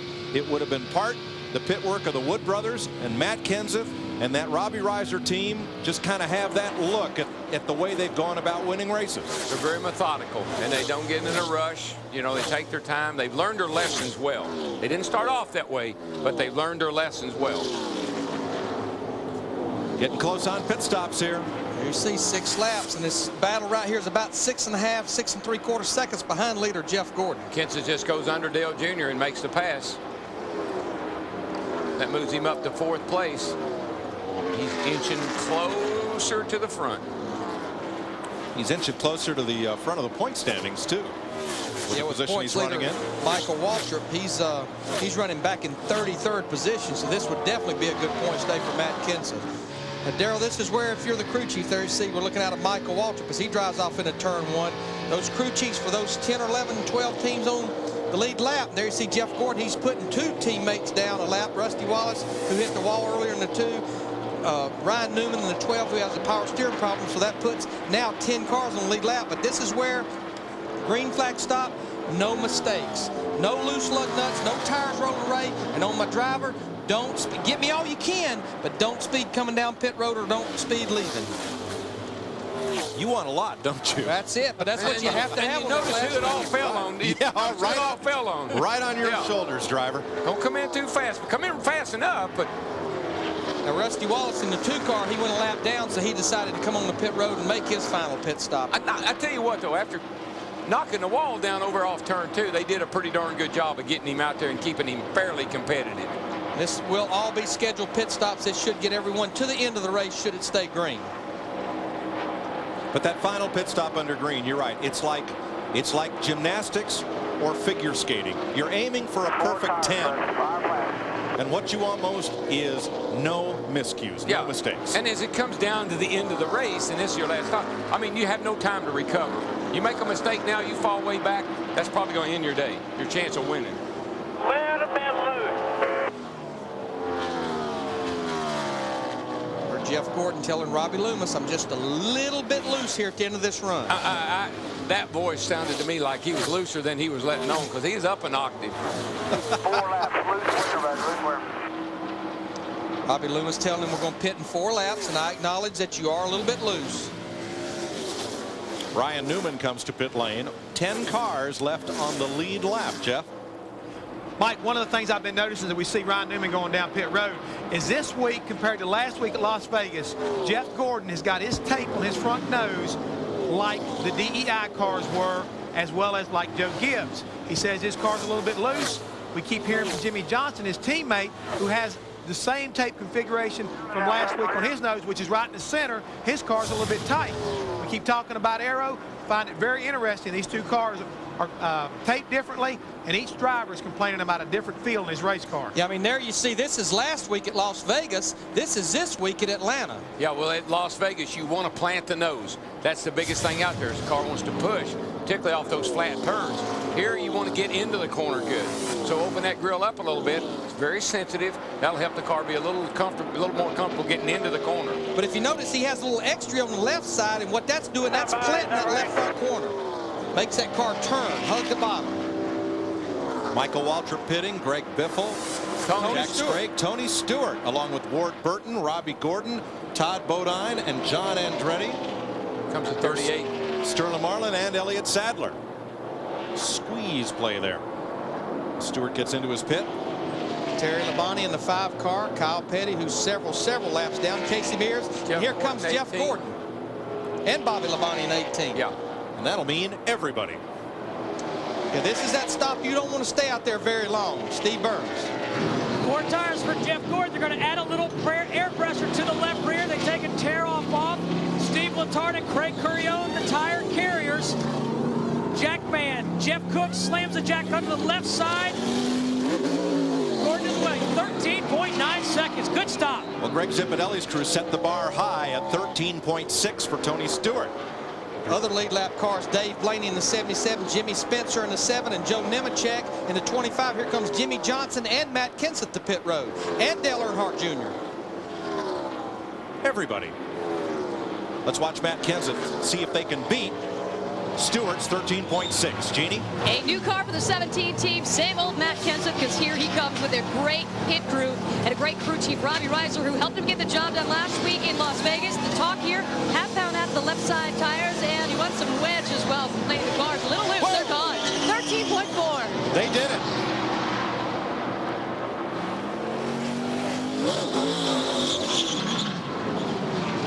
And they already made a chassis adjustment on the 48 of Jimmy Johnson. He was a little tight at the end of that run. Got a little race going on here on the apron between Jimmy Johnson and Matt there. Jimmy got down too far, got that way down in the loose stuff. That really hurt him. That's pretty much all the lead lap cars. Everybody has been to pit road now. And I'm glad. If I'm sitting out there right now, I'm glad everybody's been to pit road. And now most everybody a lap down has been to pit road.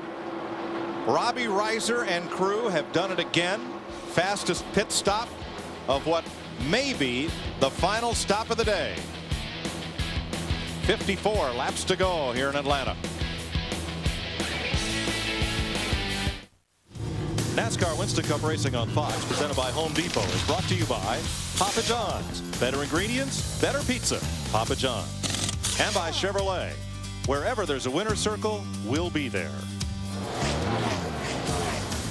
Welcome back live to Atlanta, and here's a look at the Coca-Cola Racing family in today's race. As you see, Bobby Labonte, who has led much of the day. Tony Stewart certainly in the hunt. Steve Park, Kevin Harvick, Dale Jarrett, Jeff Burton. Here's some others who have not done as well. You see Michael Waltrip, who came in as the points leader. First time in his career he led in points after not following the Daytona 500 or beyond that race. And currently Michael Waltrip running 32nd. But back to the leaders, and Jeff Gordon running ahead of Bobby Labonte and Matt Kenseth, one of the Roush team of racers, and certainly they've had 2 engines and 2 teams go out, Kurt Busch and Mark Martin, but he won last week and is making his move here. Yes, he really is right now with the help of that pit crew. One more time, he's been slowly but surely all day long clawing his way back toward the front, even though he started way back in the back at the beginning of this race. Robbie Reiser's made adjustment after adjustment. got him up to third place. He's only about 3.5 seconds behind leader Jeff Gordon right now. And if you look at teammates here, obviously Jeff Gordon, Jimmy Johnson with Hendrick Motorsports, and you see that Tony Stewart, Bobby Labonte, Gibbs Racing, but there are some guys like a Dave Blaney who certainly, they don't have Jimmy Spencer. They're not members of teams. No, actually, they're kind of like, we call them single car operations, and they're doing a great job here today. Dave Blaney runs good here in Atlanta, but with his new crew chief, Booty Barker, they've been extremely strong, consistent so far this year. And hey, look what Jimmy Spencer's doing right there in that number 7 car. He's doing a great job here today, and it's good to see him back up here running the top 10. And we've had 9 leaders, 18 different lead changes, 6 cars out of the race, 5 due to engine failure. And this is the most engine failures since the last season when we had 6. That was the most last season at both Talladega and Charlotte. Any particular reason, Jeff? Because the fact when you get in the throttle here, you really hang a lot of RPM all the way around this racetrack. It's a momentum racetrack, and to do that, you got to keep your foot in the throttle, and it really, really wears these guys out. As you see right now, we got a battle for the lead between Jeff Gordon and Bobby Labonte. Yeah, Bobby Labonte, a 5-time winner. Jeff Gordon trying to hold him off. Gordon, by the way, started 30th, and no driver has ever won this race from the 30th position. Some have won from further back, and here we go. Let's go upstairs to Mike Joy. Bobby Labonte, you got to have the feeling it was just a matter of time before he'd be right there at Jeff Gordon's back bumper. And you also got to see where he's running. See where that car is? On the white line. When you get it all adjusted up, and it's the end of the day, that's right where you want to be. So for the 132nd lap of this race, Bobby Labonte has been the leader. He's led the most laps today. But I tell you what, third place Matt Kenseth in that 17 car. He's in third now, and he's a little bit quicker than Jeff Gordon and Jimmy Johnson, who's right behind him. Now, just remember, a few laps before that pit stop, he was almost 7 seconds behind. Because of a good race car and a good pit stop, now he's chopped it down to 4 seconds. But if I'm Matt Kenseth, I want to see a yellow flag. I want to put it in the hands of my guy on pit road. It'd be a big deal right there, but he's nibbling away at these guys up front here. If they get up here and get hung up in any traffic, Katie barred the door. Kenseth third, Jimmy Johnson fourth, right with him. A ways back to 5th place. Dale Earnhardt Jr. Steve?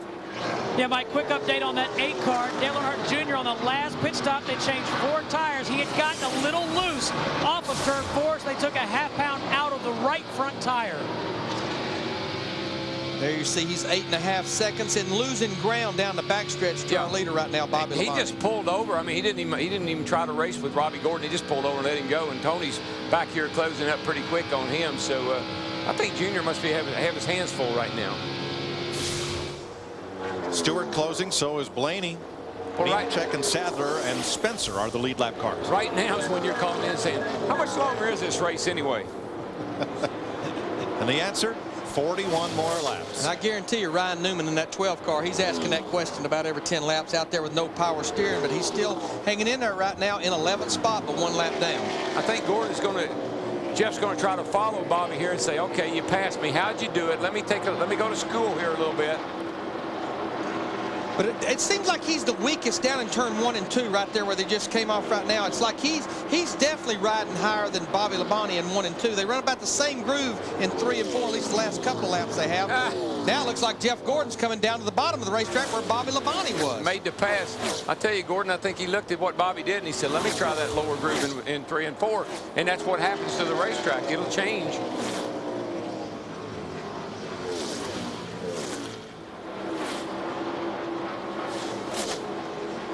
Right now, you're doing all you can do. You're pedaling as hard as you can go, guys, because it's coming. You're running out of laps. Don't leave anything on the table now. Bobby Labonte is out in front as one car slows off turn 2, crawling down the back straightaway, and will likely make it around. That's Jack Sprague. I think he'll make it back around to pit road. He just had been on pit road, and it looks like when he tried to get up to speed, something happened to the car coming off the turn 2. Let's check with Dick Berggren on the race leader. Early in the race, Mike, Bobby Labonte had struggled pretty hard trying to keep some people from passing him and getting their lap back. He didn't want that to happen before that caution flag came out, and in the process, he managed to burn the tires off his car. But since then, he spent a lot of time on the radio talking to his crew. He wants to hear lap times. He wants to hear how things look. He is trying very, very hard to prevent those tires from burning off the car. He's going to need good rubber on that thing all the way to the end if he hopes to win this.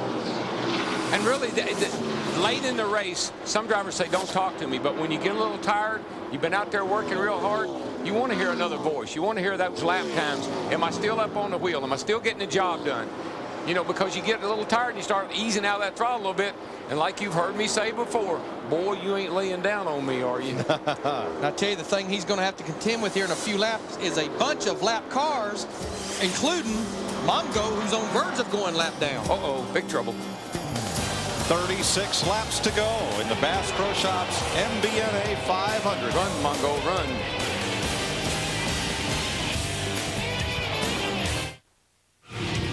NASCAR Winston Cup Racing on Fox, presented by Home Depot, is brought to you by Ford, the official truck of NASCAR.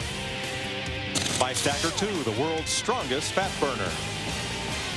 By the United States Army, an army of one. And by Napa Auto Parts. 31 laps to go in Atlanta. And if it stays green, we're here with you until the checkered flag. Aerial coverage by Budweiser showing you Atlanta Motor Speedway flip-flopped. What you see on the left is the front straightaway. That used to run straight off the corner and straight down here as the old backstretch. They flip-flopped it so they could build all those new grandstands and condos, increase the capacity, build new garages. A lot of money poured into this place to make it one of NASCAR's premier tracks. Yeah, when you're sitting on this side of the racetrack looking across at the back straightaway now, I bet people wonder, gosh, wonder what they ever used those grandstands for. That used to be the main straightaway and the main grandstand, the little press box down there and the whole 9 yards. If you want your NASCAR coverage to last all week, make sure your cable system carries Speed Channel, home of NASCAR TV. Call your local cable or satellite provider or call toll-free 1-888-22-SPEED. Well, Craftsman Truck Series will be back in action on Speed Channel next Friday at Darlington. Their second race of the season. 28 laps to go, and since we came back from commercial, Bobby Labonte's lead has been extended from 1.4 to 2 seconds over Jeff Gordon. Steve Burns. And Mike, Jeff Gordon just had a very short radio transmission to crew chief Robbie Loomis. He said, Robbie, it's starting to go away. And right now, Matt Kenseth in the 17, who had made it up to third, he's kind of hit that brick wall because he's running identical times to Bobby Labonte, but the problem is he's 4.5 seconds behind. He just can't get there. He needs that caution. Now in fourth, Jimmy Johnson. He is 6.7 seconds back. Matt. Mike, back on his last stop, they made a chassis adjustment. 3 laps ago, Jimmy came on the radio and said, Chad, the car is just so loose. I've almost spun out twice. I am just so loose. He's running in fourth, but he's trying to hold on to that race car. Right now, he's running about 3/10 of a lap slower than leader Bobby Labonte.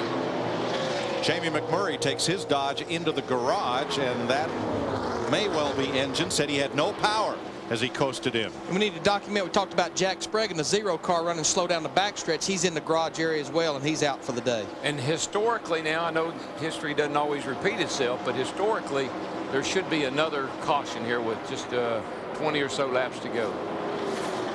And that's when it gets a lot of pressure on the crew chief and the pit crew.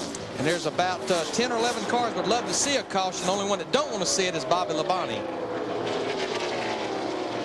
Dale Jr. is running the same lap times as leader Bobby Labonte, but still fighting that handling issue. Joe Nemechek and Elliott Sadler battle for 8th.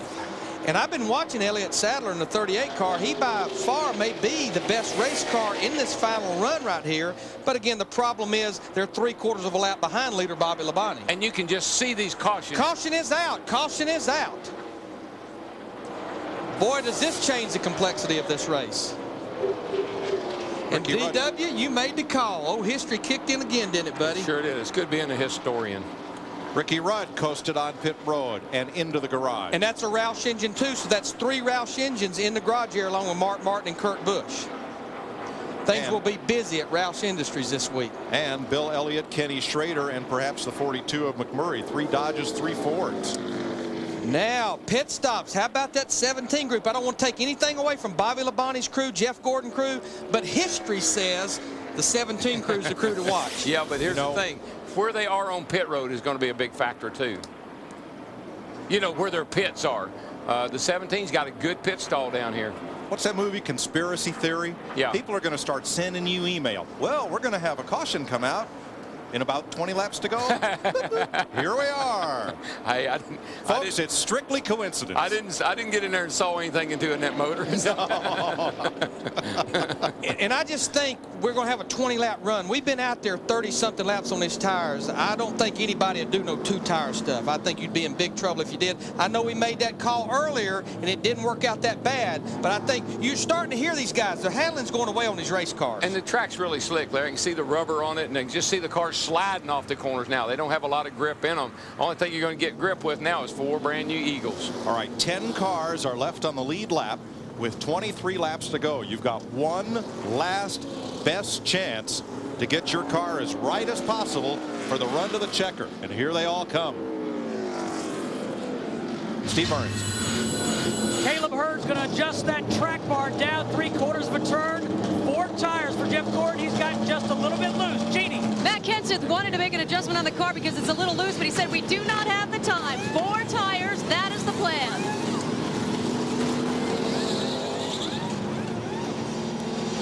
Gordon's out 14-9. Can anybody better that? Matt Kenseth's right with him, though. They're side by side, but Bobby Labonte in 18's going to beat them both out. Matt Yoakum. 18, everybody goes by Jimmy Johnson. A little slow on the rear. They made an air pressure and wedge adjustment. Tony had a really slow stop. He's going to come out behind all these guys. You know, pretty much it was on the cruise because almost all of our leaders had an open pit behind them and an open pit in front of them. No blocking in. There you see Bobby Labonte. Boy, that was almost too close to call. We'll have to let NASCAR make that call between Matt Kenseth and Jeff Gordon. I think was Kenseth ahead of him? It looked like he may have been.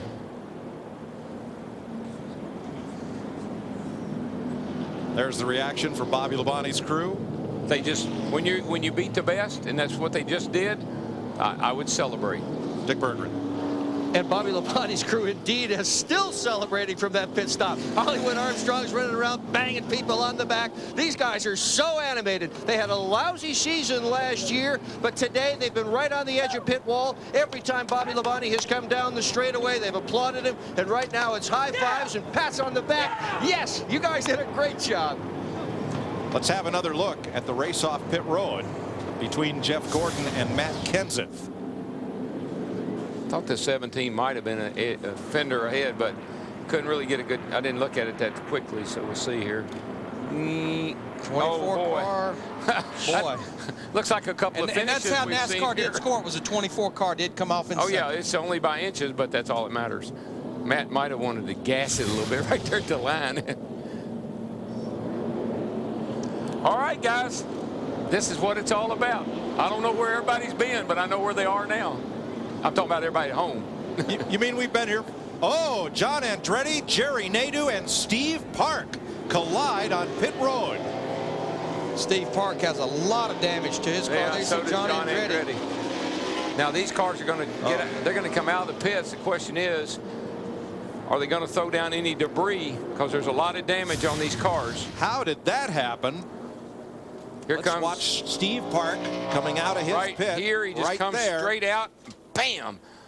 Man, that is absolutely like he had no peripheral vision whatsoever. But I'm going to tell you, Darrell, this is one of the places I do defend the driver. I put a lot on the crew chief's shoulders, a lot on the spotter's shoulders. Remember, he's in there with headrest all the way down both sides, a full face helmet. It's on that crew chief's shoulder to talk him out of that pit road. We're still on. We're still under caution here, so. Yeah, they waved off the restart. The restart, because they got to come in. These cars are going to have a lot of loose stuff hanging off of them. And Mongo back to pit road. Did he get damage in that? Jeannie?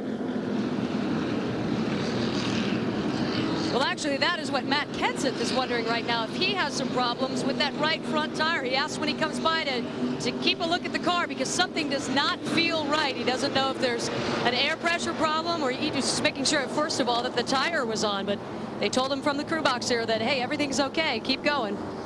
Now, the last car on the lead lap will be Jimmy Spencer. It's really weird here. Spencer's come in for 4 tires, as well as the 3 cars. The 3 cars that just got damaged are also in for repair. And NASCAR has made the call that the driver, the crew chief, and the spotter for the one car, Steve Park, they want to have a little meeting in the NASCAR trailer after the race. Somebody's got some splaining to do. And again, I'm going to defend Steve Park on this one because I put a lot on the crew chief's shoulders and the spotter's shoulders. We are on 1 to go, and this will be within the last 25 laps, so only lead lap cars only to the outside. Bobby Labonte, Jeff Gordon, Matt Kenseth, Dale Earnhardt Jr., Jimmy Johnson, then Tony Stewart, Dave Blaney, Elliott Sadler, Joe Nemechek, and Jimmy Spencer. You might want to go wake up Jesse, because I don't think you've seen anything like this lately. All right, we'll look at the Fox tracks now. Pace car is going to drop off. You see Bobby Labonte about 53, 54 miles per hour. Right about the restart area here at the green grass. Jeff Gordon in the 24 laying back a little bit, but he don't want to lay back too much. He'll have to contend with that lap traffic. Got a pretty nice run there, Larry. Got a lot of momentum. That little gap he left between him and Bobby Labonte is going to give him a chance to go low and get under Bobby, but Bobby's back in the throttle hard there off turn 2. And Michael Waltrip went up high, and that held back Matt Kenseth, the third-place car. But Bobby Labonte, I think, being up in the high groove on a restart, he was able to keep that momentum and start getting it wound up in the high side through 1 and 2. Boy, Dale Earnhardt Jr., he pulls right up to the back bumper of Matt Kenseth in the 17. Actually got him just a little bit loose in turn 4. That's a battle for third. Something's wrong with that 48 car. He couldn't go. He got hit on the restart. And Greg Biffle just got in the back of Ricky Craven trying to get around Jimmy Johnson. Traffic jam. Second week in a row that Johnson has been plagued with trouble toward the end of the race. Oh, there he is. He's blowing up on the back, I believe. And another car is slow going into turn 3. That's Andretti. And a car's up near the wall in turn 3. That's the 99 car. No caution yet. Caution is out. Caution Gotta have is a out. caution. Gotta have a caution. There is action everywhere. You all right, Jesse? That's another Roush engine. If it is an engine now, if it is an engine, there's an awful lot of smoke, Darrell. It sure looks like it. Yep. Matt? Mike, Jimmy came on the radio and said, I think there's something wrong with the motor. Right now, Chad is asking me, are you sure it's something wrong with the engine? And Jimmy goes, oh, yeah. It's definitely something's wrong with the engine. Oh, yeah. You can smell it. Well, that's the first of the Chevrolets to have engine trouble today. Yeah, it's mainly been Dodges and Fords that's had the problems. 3 Roush Fords with engine trouble in the garage. Mark Barton, Kurt Busch, and now Jeff Burton. 3 Dodges, Bill Elliott, Ken Schrader, and Jamie McMurray with engine trouble. And now Jimmy Johnson. Now here's Burton coasting in. And there's Jimmy Johnson. Back to pit road. And they are done for the day. They looked at the engine. Chad Knaus just said, we are done. Let's push it back. Of course, Matt, he comes in here third in the points, so he'll take a big hit in these points, losing an engine. He could have taken the point lead today. He was in position to do that. He could have taken it last week. That's right. 0 for 2. I'm going to tell you, I'm looking at the score monitor here. The car that has come to life through some attrition, but through staying after it, is Elliott Sadler in that 38 car. He's up to 5th position right behind Matt Kenseth. And the car that is the driver who's way up on the chip on that last restart with Dale Earnhardt Jr. Yeah, because he went by Matt Kenseth for 3rd. Jeannie? Well, Matt Kenseth just radioed into his crew chief saying it feels like the power steering is going in and out. The steering box is hard, soft, soft. I think I can control it. Crew chief, of course, saying back to him, look, we're just going to have to live it out. Hold on. Well, Jeff Hammond and Jeff Burton just made that left-hand turn into the garage area. That's 4 out of 5 Roush engines that went to the garage area with the failure. Not a good day for Jack Roush in that group. No, it's not. And every one of them looked so similar. And after watching them, it looks like they got a piston problem, Larry. And I think you've been around long enough to know that when that happens, at least it makes you feel good that all of them are having the problem, because you know it's where it is right now. And unfortunately, it's going to hurt them all, because they really were up in the points, and they're going to take a big hit today. So we had the big restart with 20 to go to end the race. I mean, we're going to have to do this all again? Oh, yeah. Yeah. It'll be a little more sane this time, because we eliminated a few guys from the hunt. But it's going to be this is a big crapshoot. If we were in Vegas, I'd call it a crapshoot, and that's about what it is. Of course, you saw Matt Kenseth, the 17 car. That's the only Roush car that's still out there running right now without having an engine problem. He's complaining about the power steering. And you can see smoke almost, it looks like, coming out the back of his car. Stay dry. I think that's stay dry, Larry. Can't tell for sure. Now watch on the right of your screen. Way on the right of your screen, here comes Tony Stewart into the picture against Jimmy Johnson. But Jimmy is already blowing up, Mike. You can see a little puff of smoke coming out from under the car. That's why he got in the back of him. Tony was lucky then not to run right over him. Exactly. Jimmy was trying desperately to get out of the way, and he just couldn't get down. Darrell, one thing I've got when I ask you is the fact that on restarts like this, a lot of times it's real easy for a driver, especially late in the race, trying to get a good restart. He may have over-revved the engine and created that problem, correct? Yeah, you've stretched everything to the limit already, Jeff. Now you come down here late in the day, and you got to wind this thing up through the gears, and sometimes it'll break something. 1 to go. We'll get the green flag with 13 laps to go. And 9 cars on the lead lap. Bobby Labonte, Jeff Gordon, Dale Earnhardt Jr., Matt Kenseth, Elliott Sadler, Tony Stewart, Dave Blaney, Joe Nemechek, and Jimmy Spencer is still on the lead lap at 9th. How's your balance in the luck bank now? Well, I know one thing. I bet Bobby Labonte doesn't let Jeff Gordon lay back on him like he did this last restart. And yeah, it's just get your best hold right now. Well, the way he shot out on that last restart, I get the feeling Junior's about to make a withdrawal. I think you're right. It'll still be a double file restart because we're not within that 10-lap window, but it will only be those 9 cars on the lead lap to the outside. But that's a lot of lap cars for the guys, especially 4th on back, to have to fight. And why is Bobby Labonte leading this race at this point? Because his crew had the fastest last pit stop. When it counted. Get me out front, and I can win this race. And you know, as we were talking about Matt Kenseth's crew coming to that pit stop, we wasn't downplaying Bobby Labonte's crew or Jeff Gordon's crew, but you know, history said those guys have rose to the occasion every time they've come to pit road. Hey, when you're trying to do 13.5 second pit stops, and you know you're right there every time, and somebody pulls a 13.3 on you, what do you expect? Well, let's make a little history here. We're going to restart with 13 laps to go. Report that there is smoke from Matt Kenseth. And Dale Earnhardt Jr., he laid back that time, but Jeff Gordon, you can pass to the right side. He looks like he caught Bobby Labonte maybe sleeping just a little bit, and I think he'll keep the high side, the momentum. Boy, Bobby's going to have to really get after it right here. And he did. He's going to have to come up in front of Jeff, or it's going to be trouble.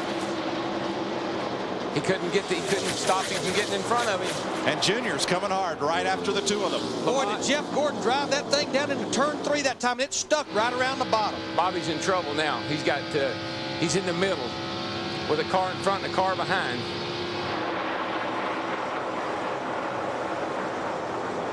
$12 laps to go. And Matt Kenseth right now is just a little too far back in 4th place. He might be in just the right spot if these 3 guys up here get together. You might want a little cushion right there. I'm thinking Bobby Labonte is not happy about Jeff Gordon getting around him. He's going to try him on the outside. Boy, it gets close right there. And I tell you, the track is so slick right there. Labonte forced his way around the outside where there wasn't hardly room to do it. And he wants the lead back and takes it. And they definitely touched off turn 4. That's where Bobby Labonte's been strong right there on the high side off of turn 2. He's gone now. That's a good move. I think Dale Jr.'s just kind of hanging in there right now. I don't think he can run with those first 2 cars. 10 laps to go this time. Jeff Gordon tried to drive it down in there. His car just wouldn't go through the middle. Bobby Labonte's just stretching it out now. That 18 car, old Fatback's got her hooked up, hasn't he, Larry? Yes, he does. Been good all day long, led to most laps, been out front. And my favorite words, you're pulling away. And I mean, Darrell, he just ran a 30.25. That's only 0.3 of a second slower than his fastest lap of the day, and that's almost 500 miles into this race. 10 to go, and you're pulling away. That's music to your ears. Dick Berggren. Just after Bobby Labonte passed Jeff Gordon for the lead, Fatback McSwain, his crew chief, calling in the radio. That's what I call a race car driver. The fastest laps of this race were just turned about 8 laps ago. Bobby Labonte, Jeff Gordon, Elliott Sadler. Well, the sun's going down, the track's cooling off. That's a song here somewhere, but I can't remember what it was. Now, Bobby Labonte's teammate, Tony Stewart, just just went by Elliott Sadler for the 5th place. There you see Michael Fatback McSwain and Jimmy Maycar, who was crew chief for the 18 car ever since this race team started back in 1992, and then he went to competition director here at the beginning of this year. Well, bringing Fatback in, Michael McSwain, I think it was a really, really smart move. He and Bobby Labonte have similar personalities. They're racers. There he is right there, and look at him. He's got to be a happy camper right now. Look at that race car will run anywhere he wants to put it. On the bottom, up top, any place. He proved that by going around Jeff Gordon on the outside. Here's Dave Blaney trying to hold off Joe Nemechek, and that's for 8th place. Jimmy Spencer just ahead of them in 7th. Got a heck of a race back in here, guys. Got a car down on the grass down there. I don't know who it is. Jerry Nadeau, I think that is, limping toward pit road. He's got oil coming out of it. He's got everything coming off the front of it. Yeah, he's been into the wall hard. He did make it to pit road. No caution. Nadeau was involved in that Steve Park incident on pit road. A lot of damage to the right front. It looked like it cut a tire there. He just goes, well, he was going to go straight to the garage area. Couldn't get it turned in. Well, just so few laps to go, I'm sure his crew said, bring it on down here and let us look at it. But they're not going to like what they see. Well, I know what Michael McSwain liked what he sees. That's that 18-car lead. Here goes Nadeau right here. That's the signs of a tire going down. Maybe, but the thing, it's almost like something was bent, you know, like in the steering from that accident on pit road. And it just didn't. And he couldn't control it. 5 laps to go for Bobby Labonte. 1 second ahead of Jeff Gordon. And Dale Earnhardt Jr. has settled in 3rd, 1.5 seconds off the lead. Matt Kenseth has not been able to gain on the leaders, but he's holding a strong 4th right here. And Kenseth is in position to take over the point lead. Yeah, he's running the same lap times as Bobby Labonte and Jeff Gordon, but the problem is he's 2.5 seconds behind with 4 laps to go.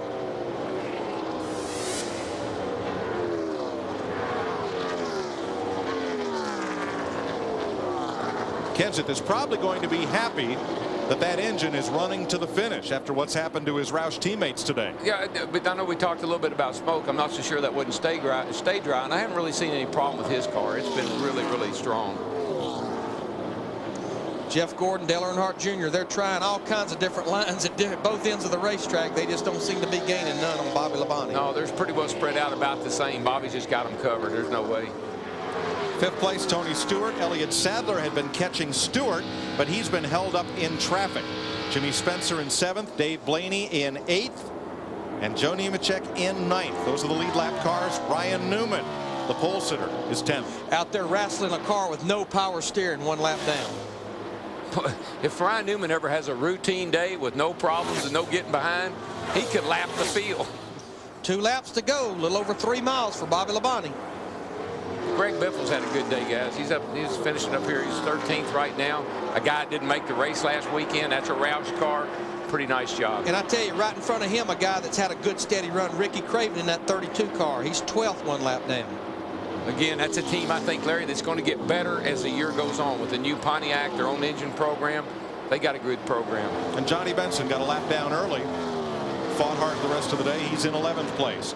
White flag over the Interstate Batteries MBNA Pontiac of Bobby Labonte, looking for his 6th Atlanta victory. He's just strolling away on these boys now. He's got him about a 20-car length advantage headed off into turn 3. No lap traffic, clear racetrack. Off turn 4 and still running laps just above 31 seconds. Here he comes. Bobby Labonte scores his 20th career victory in the Bass Pro Shops MBNA 500. Joe Gibbs Racing, his team, has now won 7 of the last 14 races here. Jeff Gordon in 2nd, Dale Earnhardt Jr. in 3rd, Matt Kenseth in 4th, and Tony Stewart, his teammates, in 5th. And there you see one happy crew. Well, that's a great job. I mean, the way they ran last week at Vegas, coming here today, this team is back to their old self. Well, if you're going to beat everybody off pit road once in the day, let it be on that last pit stop. Yeah, and I think it's really good for Bobby Labonte. I think he'd gotten down on himself just a little bit after last year. This is going to be a great confidence booster to him. Look at Fatback. All right. Celebrate the good times, boys. You know, that had to be a tough decision for Michael Fatback McSwain to leave Robert Yates Racing at the end of last year. I'm sure he questioned it for a long time, and here he is in victory lane 4 races into this 2003 season. I'm sure it's just coincidence that their pit is located right outside victory lane. It's the closest one to it. Bobby Labonte's going to do us a few donuts here. Get you a couple of dozen there.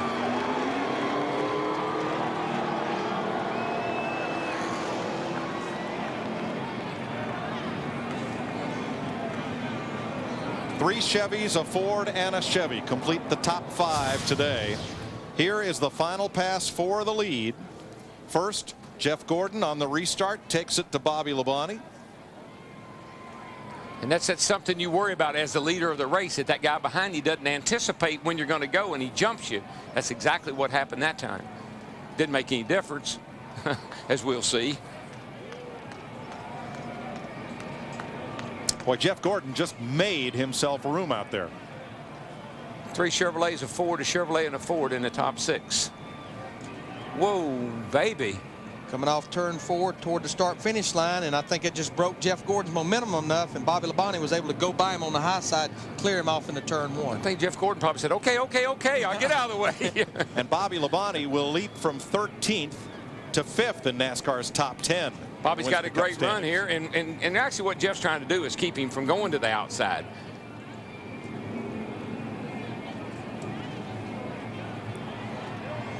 One bunch knew that was the winning pass. Right there.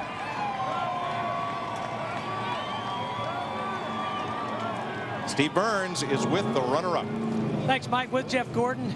Jeff, you guys fought it all day long. A great finish. Tell us about your battle with Bobby Labonte. Well, he had, you know, the best car all day. We kind of swapped back and forth there a little bit. You know, we tightened the car up there at the end, hoping that we'd get the lead. And when we did, thinking that we could drive away, and I got in front of him. I couldn't believe his car didn't take off real good on the restarts, and I got beside him and, you know, was able to get by him. But I was just too tight, and Bobby was so strong. I learned some things from him today. He's so good around this place, but I couldn't be more happy for this DuPont Chevrolet team. What an awesome job.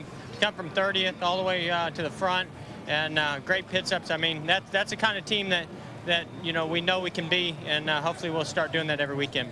Good job, Jeff. Let's go to Dick Berggren. Dale Earnhardt Jr., 37th to 3rd. What a day you had. Yeah, finally we had something make us pretty happy.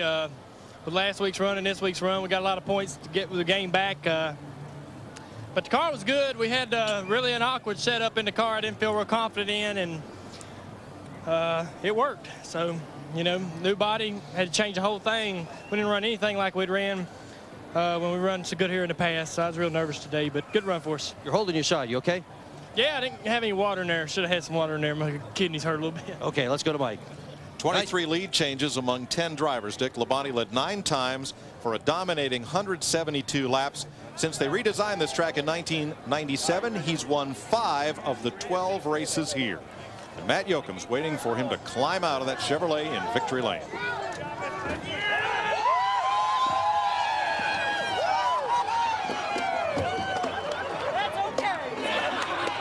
And he says, that's okay, Bobby Labonte.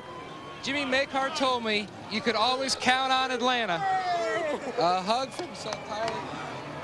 Makehart told me last week you could always count on Atlanta to get that turnaround. This is a big day for you and this team. Oh, I tell you what, these guys did a great job in this Interstate Battery Chevrolet. You know, it was really better off the first part of the race. You know, then the track came to those other guys, and the 24, the 8, the 17. You know, they were fast. Go ahead and wipe. Thank you. Anyway, the 24, he just kept it honest. I mean, that son of a guy was so fast, you know, and I had to drive hard out there at the end to keep up with him because he was so fast. But what about that last restart? I'm terrible. That's it. I'm terrible in all of them. So I got him back there, but I mean, it took a lot. But these guys, again, we had a fast car yesterday. We thought we were pretty good. We tweaked on it some. Again, you know, guys just did a great job. What can I say? This is great. I mean, awesome. I mean, to be able to win. Fatback did a great job. Pit stops were great. Restarts were terrible, but the car was good. So that shows that they're a whole lot better than I am. But I tell you what, you know, like I said, I can't say enough. I hate Norm's not here with Interstate Batteries. the Chevrolet was great. Goodyear tires, great tire. We had no problems with it today. Advair, one of our sponsors, Coke, all the rest of them, MBNA. It's just been a great day, and like I said, it's great to win here at Atlanta. You know, how special, though, Fatback's first win with you, Makar's first win as a team manager. Yeah, it is pretty cool. I mean, Fatback, I mean, he's a great guy when he comes down to, coaching you on the racetrack, and we talk great on the radio, it seems like, so it's a lot of fun. This is not going to happen all the time, but sure, I'm glad it would happen this soon in the year. Now, what did he tell you the last thing on the radio? He said he told you once. He told me again. I can't tell you. He said he's the Duke. Mike.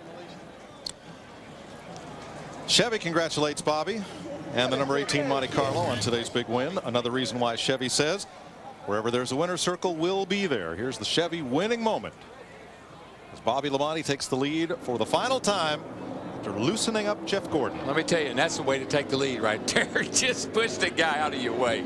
That's a great move. That'll bring your crew to your feet, I guarantee you. And it definitely did. There you see it. Had a lot of reason to celebrate those last 10 or 15 laps. More from Atlanta after this.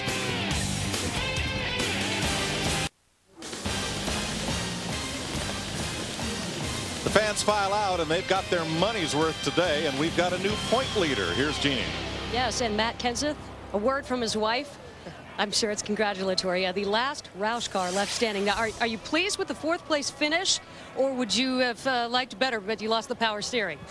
I'd like better, and when we lost the power steering, it was weird. It wasn't like we just cut the hose off or cut the belt off. It was like it steered 10 times harder. So once we shut the motor off, it was okay. But when the motor was running, it was difficult to steer. So I probably didn't have much more than that anyway. I thought, we had maybe a top 3 car, top maybe a little better than that if we could have real long greens. But on a short run, I just got beat a little bit. So I'm the way everything was looking out there and how dominant all them front cars were, I was just happy to bring it forward home in fourth place. That was a great run for us. A fight to the finish for you, and congratulations, you're the new points leader.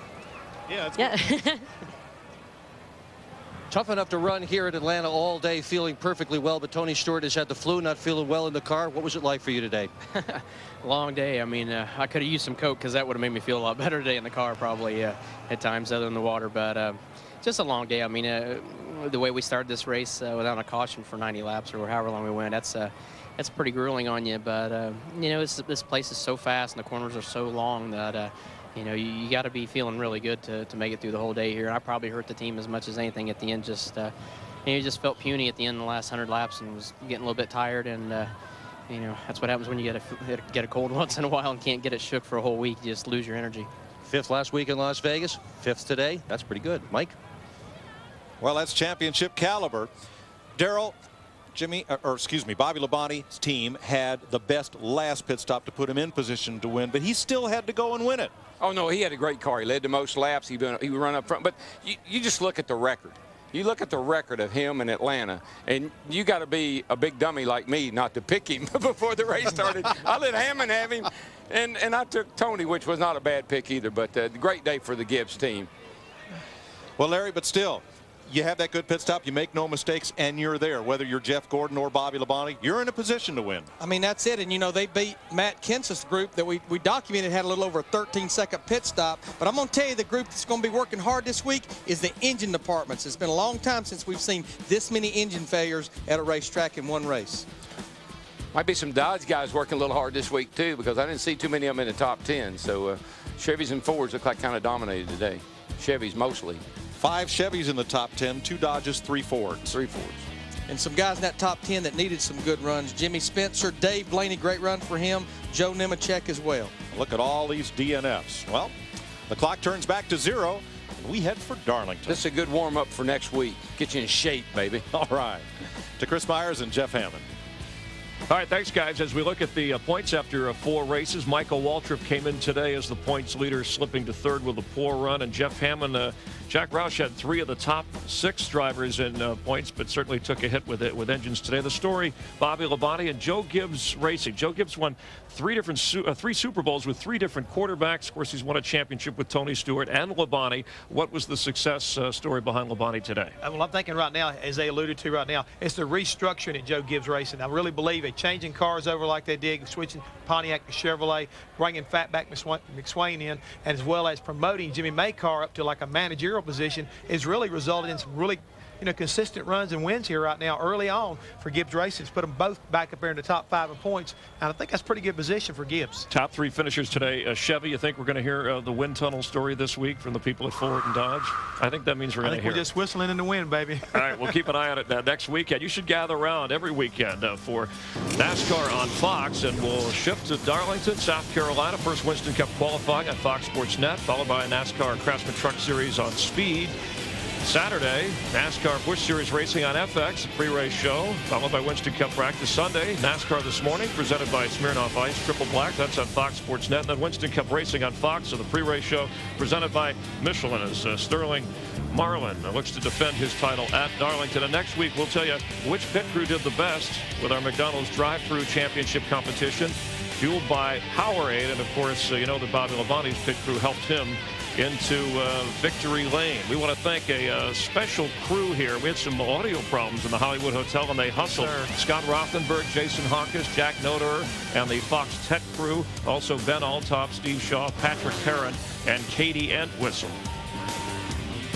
The coordinating director of NASCAR on Fox, Artie Kempner. Coordinating producer, Richie Zions. Today's race produced by Neil Goldberg, directed by Rich Russo. Pit producer, Pam Miller and David Blatt. Technical producers Dave Hill and Steve Stump. The studio technical supervisor Jack Simmons. Senior producer Bill Brown. Executive producers of Fox Sports are Ed Gorn, David Hill. For all of us here, I'm Chris Myers. We'll see you next week.